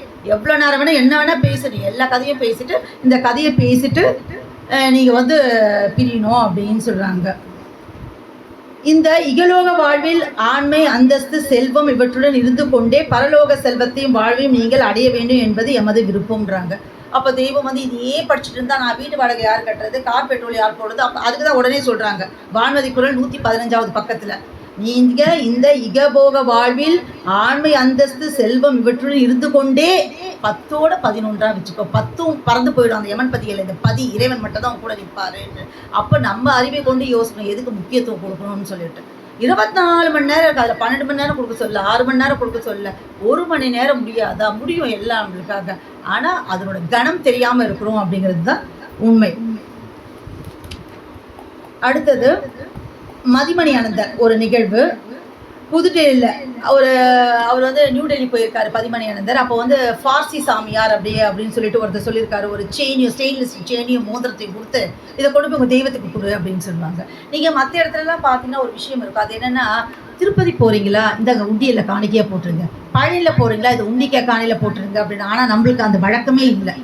தன் ஜீவன் நீ போய் அங்கே தரிசிக்கணும், நீ காணிக்கை செலுத்தா யார்ட்டும் இந்த கொடுத்து போடுற அந்த பழக்கம் இங்கே இருக்காது. ஆனால் நிறைய வருவாங்க, அவங்களே கூட வந்து இந்த உண்டியல் வச்சு கேட்பாங்க, நான் திருப்பதிக்கு போடுறேன், காசு போடுங்க, நான் கொண்டு போய் அந்த உண்டியலில் போட்டுறேன்னு சொல்லி. அது இல்லாத ஒரே விஷயம். இதை பார்த்ததும் வந்து தெய்வத்துக்கு ரொம்ப கோபம் வந்துடுச்சாமா. என்னது, உனக்கு தெய்வம் யார்? தமிழ் பாஷை தெரியாத யாரோ ஒருவர் தெய்வம் என்று எம்மை சொன்னதாக சொன்னாயே, அவன் என்னை சந்தித்திருக்கிறானா? நீ போய் ஒரு செயின் மோதிரம் கொடுத்து இதை போய் உன் தெய்வத்துக்கு கொடுன்னு சொல்லிட்டு இருக்காரு அவர் கொண்டு வந்த தெய்வமே அங்கே ஃபார்சி சாமியார் ஒருத்தர் இருந்தார், நீ ஏன்டா அவங்ககிட்ட போன முதல்ல அங்கே போயிட்டு அவர் கொடுத்தாருன்னு கொண்டு வந்து நான் இதை கொடுத்ததும் அப்படி கேட்டிருக்காங்க. உனக்கு தெய்வம் யாரு? நீ சொன்ன அந்த சாமியார் முன்ன பின்ன என்னை பார்த்துருக்காரா, என் கூட பேசியிருக்காரா, என் நூலை படிச்சிருக்காரா, என் செயல் இன்னதென்று தெரியுமா? அவனை பொறுத்தவரை தெய்வம் என்று, அதாவது தப்பு பண்ணிவிட்டால் தப்பு செய்தவன் தலை எரிந்து சாம்பலாக போய்விடணும், அப்படி சாபம் கொடுக்கும் பொய்மையே அவன் நினைத்திருக்கும் தெய்வம். அப்போ கலைமநாதர் சொன்னாரா, மாரியம்மா கோயில்ல ஒரு விக்கிரத்து மேல போட்டிருந்த தங்கத்தாலி பொட்டு திருடிட்டு போயிட்டாங்க தெய்வமே அப்படி சொன்னாரு. இந்த சம்பவம் நடக்க சொல்ல அப்போ தெய்வம் சொன்னாங்களாம், அப்போ அந்த சாமிக்கு அந்த தங்கத்தாலி மேல வந்து எவ்வளோ, அதாவது சொல்றாங்க அவன் கண் அவிஞ்சு போச்சு, அதாவது தாலி எடுத்துட்டு போனதுனால கண் அவிஞ்சு போச்சுன்னு அப்படின்னு சொல்றாங்களாமா. இவங்க சொல்லுவாங்கல்ல அவன் கண் அவிஞ்சு போக அப்படின்னு அப்போ தெய்வம் சொல்றாங்க, அப்போ அந்த சாமிக்கு அந்த தங்கத்தாலி மேல எவ்வளோ ஆசைப்பாரு அப்படின்னு சொல்லி சொன்னாங்களா தெய்வம். அவன் எடுத்துட்டு போயிட்டானா, சாமினா என்ன, சாமி வந்து அப்படி சொல்லல, அவன் கண்ணு அவிஞ்சு போச்சு அப்படின்னு சொல்லிட்டு. அப்படின்னா அதுக்கு அவ்வளோ ஆசை இருக்கு அந்த சாமிக்கு, பேராசை, அதனாலதான் அப்படி சாப்பிடுறேன். இல்லைன்னா சும்மா இருந்திருக்கலாமே, ஒரு தங்கத்தாலி போனா இன்னொன்று வந்துட போது இருந்திருக்கலாமே அப்படின்னு சொல்லி தெய்வம் வந்து சொல்லிட்டு அப்ப சபையில் மகிழ்ச்சி. அப்போ இந்த நில உலகத்திற்கு காலாகாலம் எத்தனையோ வேதங்கள் பல்வேறு மொழிகள் இறக்கப்பெற்றுள்ளன. ஒவ்வொரு வேதமும் அதன் கர்த்தர் நடமாடும் திருமேனியுடன் இருக்கும் வரைதான். எங்க வீட்டுக்காரர் சொல்றச்சு சொன்னாங்க இல்லையா, அந்த வரைக்கும் தான் அதுக்கு நிஜ நிதி லாபகர பலனை மக்கள் தலைக்கு அளந்தது. அதாவது வேதம் அப்படிங்கிறது உடல், அதன் சிரசு மூலமந்திரம், அந்த சிரசின் நாவு அந்த வேதத்தை சிரசின் நாவு. அப்போ அந்த நாவு இருக்கிற வரைக்கும் தான் அதுக்கு பவர். அந்த சிரசின் நாவு எதுன்னு சொல்றாங்கன்னா, அந்த வேதத்தை அருளி செய்த அதன் கர்த்தர், அந்த நாவு மறைந்ததும் அந்த வேதமும் உயிரில்லாததாக போய்விடும், முடிஞ்சு போச்சு எல்லாமே. ஆனால் அப்போ நம்மளுக்கு ஒரு சந்தேகம் வரும். அப்போ நம்ம தெய்வம் மட்டும் இப்போ தூளத்தில் இல்லையே, அப்போ அவங்களும் இல்லைல்ல, அப்போ இப்போ நம்மளுக்கு தெய்வம் இதுக்கு மட்டும் எப்படி உயிருடன் இருக்குது நீங்கள் சொல்கிறீங்க அப்படின்னு கேட்டால், அதுக்கு தான் நம்ம மெய்வழியில் மட்டும் தெய்வம் எல்லாத்துக்கும் பதில் சொல்லி வச்சுட்டோங்க. எவிடன்ஸ் பேஸ்டாக இருக்குது. இன்றைக்கும் ஒரு சந்து பொந்துலையும் அமெரிக்கானாலும் அத்திப்பட்டினாலும் நடக்கிற ஜீவ பிரயாணம். நான் என்ன கேட்குறேன், 1976 தெய்வம் கன்னி விநார்த்தவம் பெரிய தவத்துக்கு போயிட்டாங்களா, அதோடு நின்று போக வேண்டியது தானே ஜீவ பிரயாணம்? ஏன் நடக்குது? இன்றைக்கும் நடக்குது. 49 வருஷம் கழிச்சு ஏன் நடக்குது? இனிமே நடக்க போகுது. ஏன் நடக்க போகுது? அதுதான் அவங்களோட என்ன பண்ணிட்டு இப்போ கன்னி விநார்த்தவத்துக்கு போயிருக்காங்க. அதுக்கப்புறம் அவங்க நீதி தேகம் எடுத்து வரப்போகிறாங்க. மாண்ட மனுவனைத்து மண்ணிலிருந்து எழுப்ப போகிறாங்க. சொர்க்கம் நடக்கும், தீர்ப்பு நடக்க போகிறது. இதெல்லாம் இன்னும் இவ்வளோ வேலைகள் இருக்குது. இந்த நேரத்துக்கு நம்மளுக்கு இப்போ நாங்கள் இல்லையேன்னு இல்லை தான், இனிமேல் ஒன்றும் பண்ண முடியாது. நான் அடிக்கடி சொல்கிறது அதுதான், இருக்கிறத வச்சு பண்ணுப்பா. இல்லைன்னு இல்லாத பற்றியே பேசுகிறேன். என்ன பாப்பா சொல்லுவாம்மா, 5 கொஸ்டின் அவுட் ஆஃப் கொஸ்டின் வந்துருச்சுமா, புக்கில் இல்லாத கேட்டேன்னா, அப்பா 5 கொஸ்டின் அவுட் ஆஃப் கொஸ்டின் விட்டு 95 நீ எத்தனை போட்டேன், எத்தனை கரெக்டாக அது பண்ணலாம்ல. பசங்க என்ன பண்றாங்கன்னா, வெளி கொஸ்டின் கேட்டான்னு சொல்லிட்டு உள் கொஸ்டின்ல என்ன போட்டா அது மாதிரி இருந்து அவங்க டீச்சரை மாதிரி சொல்றாங்க. இருந்து தெய்வம் நமக்கு என்ன செய்ய சொல்லியிருக்காங்க, அவர் இட்ட கட்டளைகளை நம்ம சரியாக செய்தாவே நம்மளுக்கு உன்ன புண்ணியம். எம்மை தவிர வேறொன்றை நினைக்காதேன்னு சொல்லிட்டாங்க. நம்ம வேதத்தை இறக்கி வச்சுட்டாங்க, மூலமந்திரத்தை கொடுத்துட்டாங்க, நாக்கோடு ஒட்டி வச்சுக்கோன்னு சொன்னாங்க, வணக்கத்தை எடுத்து வச்சுட்டாங்க. வணக்கத்துக்கு எவ்வளோ மார்க் கூட சொல்லிட்டாங்க. இத்தனை மணிக்கு நீ வணக்கம் போனோன்னா இவ்வளோ மதிப்பெண் சொல்லிட்டாங்க. ஒரு அடக்கத்தை அட்டன் பண்ணால் 3 வருஷம் தவப்பலன்னு சொல்கிறாங்க. அதில் நடக்கிற வணக்கத்தில் அட்டன் பண்ணால் 1 வருஷம் தவப்பலன்னு. அப்போ 4 வருஷம் வந்துடுதுன்னு சொல்கிறாங்க. சாவுக்கு போகாதேன்னு சொன்னாங்க. போனால் உன் தவப்பலன் மைனஸ் ஆகிடுறாங்க. அப்போ மைனஸ் ஆகாம நீ ப்ளஸ் ஆகிறது உன் கடமை தானே. போயிட்டு வந்துட்டு இப்போ என்ன பண்ணுறது, அவங்க நாளைக்கு அவன் மூஞ்சில் எப்படி முடிக்கிறதுனா, நாளைக்கு உன் மூஞ்சில் மற்றவங்க முடிக்கணும்ல. நீ அப்படி அகோரப்பட்டு சாகக்கூடாதுல்ல, எதை பார்க்கிறாயோ அதுவாக நீ ஆவாயின்னு சொல்கிறாங்க. அப்போ அந்த பயம் இருக்கணும்ல. தெய்வ சொல் முக்கியமா, எதிர் வீட்டுக்காரன் பக்கத்து வீட்டுக்காரன் சொந்தக்காரன் முக்கியமா? அவனால உனக்கு என்ன ஆக போகுது? தெய்வத்துக்கிட்டே ஒருத்தர் வந்து கேட்டிருக்காங்க இது மாதிரி எடுத்து, ஏய் நீ என்ன அவன் வந்து உன்னை கேட்க போகலாம்டா அப்படின்னு சொல்கிறாங்க. அவங்க இது ரொம்ப ஸ்ட்ரிக்டாகவே இருந்திருக்காங்க தெய்வம். அதனால இந்த நான்வெஜ் சாப்பிட்றதோ இதெல்லாம் இப்போ நிறைய பேர் வந்து மெய்வழி நிறைய பிடிக்குது, மீடியாவில் பார்த்துட்டு ஜாயின் பண்ணணும்னு வராங்க. ஆனால் என்னென்னா, இந்த கறிமீன் சாப்பிடக்கூடாது, இந்த சாவுக்கு போகக்கூடாத பெரிய ஒரு தடங்களாக இருக்குது. அப்போது அதை வந்து எடுத்து வச்சுருக்காங்க தெய்வம்னா அது என்ன ஒரு முக்கியத்துவம் இருக்குது. அதுதானே சொல்கிறாங்க, உங்களுக்கு புல் வாடைக்கு புளி வராது, மாமிச வாடைக்கு தான் வரும் அப்படின்றாங்க. அப்போ அந்த மண் தீண்டாமல் இருக்கணும்னா அவங்க தவப்பலனை போட்டு ஒரு புகை அமைச்சு தாய்மடியில் வச்சு இருக்க மாதிரி உன்னை வந்து அந்த தாய்மண் உன்னை காப்பாற்றுதுன்னு சொன்னால் அதுக்கு ஏற்ற ரஸ்துவாக இருக்கணும்ல. பாப்பா கூட கதை சொன்னாங்க, கருப்பையன் வந்து அந்த சொர்க்கத்துக்கு போகிறதுக்கு லாய்க்கில்லைன்னு சீட்டு வந்துடுச்சு, நீ வந்து பஞ்சாயத்து பண்ணணுன்னு. அது மாதிரி உனக்கு அந்த சொர்க்கத்துக்கு அனுப்புறதுக்காக அவங்க உன்னை அனுப்பி வச்சா அதுக்கு லாய்க்குள்ளவனாக உன்னை நீ ஆக்கி கொள்ளணும்ல. அவங்க எவ்வளோதான், அதாவது திரும்ப சொல்கிறது தான், பேங்க் லோனில் வந்து 80% கொடுக்குறாங்கன்னா பாஸ்புக் கேட்பான், உனக்கு அதை கட்ட தகுதி இருக்குதா? நீ 20 ரூபா கொடு, நான் 80 ரூபா கடன் கொடுக்குறேன்பா. நீ 80 லட்சம் கொடு, நான் 20 லட்சம் கொடுக்குறேன். ஒன்றுமே இல்லை நில்லுன்னா இன்னும் கடன் கொடுக்க முடியாதுப்பான்னு சொல்லுவோம். அதனால நம்ம இது லௌகிக வாழ்க்கையிலே இதெல்லாம் பழகி தயார் பண்ணிடுறோம். ஆனால் அந்த மெய் வழியில் மட்டும் ஒரு கோடு போக்காக இருந்தோம்னா இங்கே வந்து எல்லாம் நல்லா இருக்கும். ஆனால் கடைசி காலத்தில் சங்கரானா ஒரு பிரோஜனமும் இருக்காது. இப்போவே இருக்க சொல்லி நம்மளுக்கு உண்டியில் சேர்க்குற மாதிரி கொஞ்சம் கொஞ்சமாக போட்டு தெய்வ சொல்படி இதெல்லாம் கேட்டுக்கணும். இதெல்லாம் நமக்கு எங்கே தெரிஞ்சுக்கணும்னா நம்ம சபையில் வந்துக்கணும் தெரிஞ்சுக்கணும். நம்ம எல்லாருமே இங்கே வந்திருக்க எல்லாருமே தனித்தனியாக நூல் எடுத்து வச்சு படிச்சுக்கலாம், படிக்க முடியாதேன்னு இல்லை. ஆனால் இங்கே ஒருத்தர் பார்த்துக்கிறச்ச பல விஷயங்கள் நான் அடிக்கடி சொல்கிறது தான். ஒருத்தர் லெமன் ரைஸ், ஒருத்தர் தயிர் சாதம், ஒருத்தர் தக்காளி சாதம், வெஜ் பிரியாணி பங்கி சாப்பிட்டுக்கிறோம். இப்போ நான் மட்டுமே தனியாக அது பண்ண முடியாதுல்ல, 4 பேரோட கருத்து நம்மளுக்கு தெரிஞ்சுக்குது. அதுதான் அந்த சபையின் முக்கியத்துவம். சபைன்ற நிறைய விஷயங்கள் தெய்வம் சொல்லியிருக்காங்க. அப்போது சபை வந்து நம்ம எந்த காரியங்களும் எதுவுமே நம்ம சாக்கு போக்கு சொல்லாமல் இந்த சபையில் கலந்துட்டு ஐயனின் திருவாக்க நம்ம கேட்டு அந்த ஜீவனுக்கும் சந்தோஷம் கொடுத்து தெய்வத்தோட அன்பையும் இரக்கத்தையும் பெற்று நம்ம அந்த சொர்க்கவதி வாழ்வுக்கு நாம் எல்லாம் போவோமாக என்ற இறைவனை இறைஞ்சி வேண்டி கேட்டுக்கொள்கிறோம். நமஸ்காரம். மீண்டும் முத்தி பேருரை தொடரும். நமஸ்காரம்.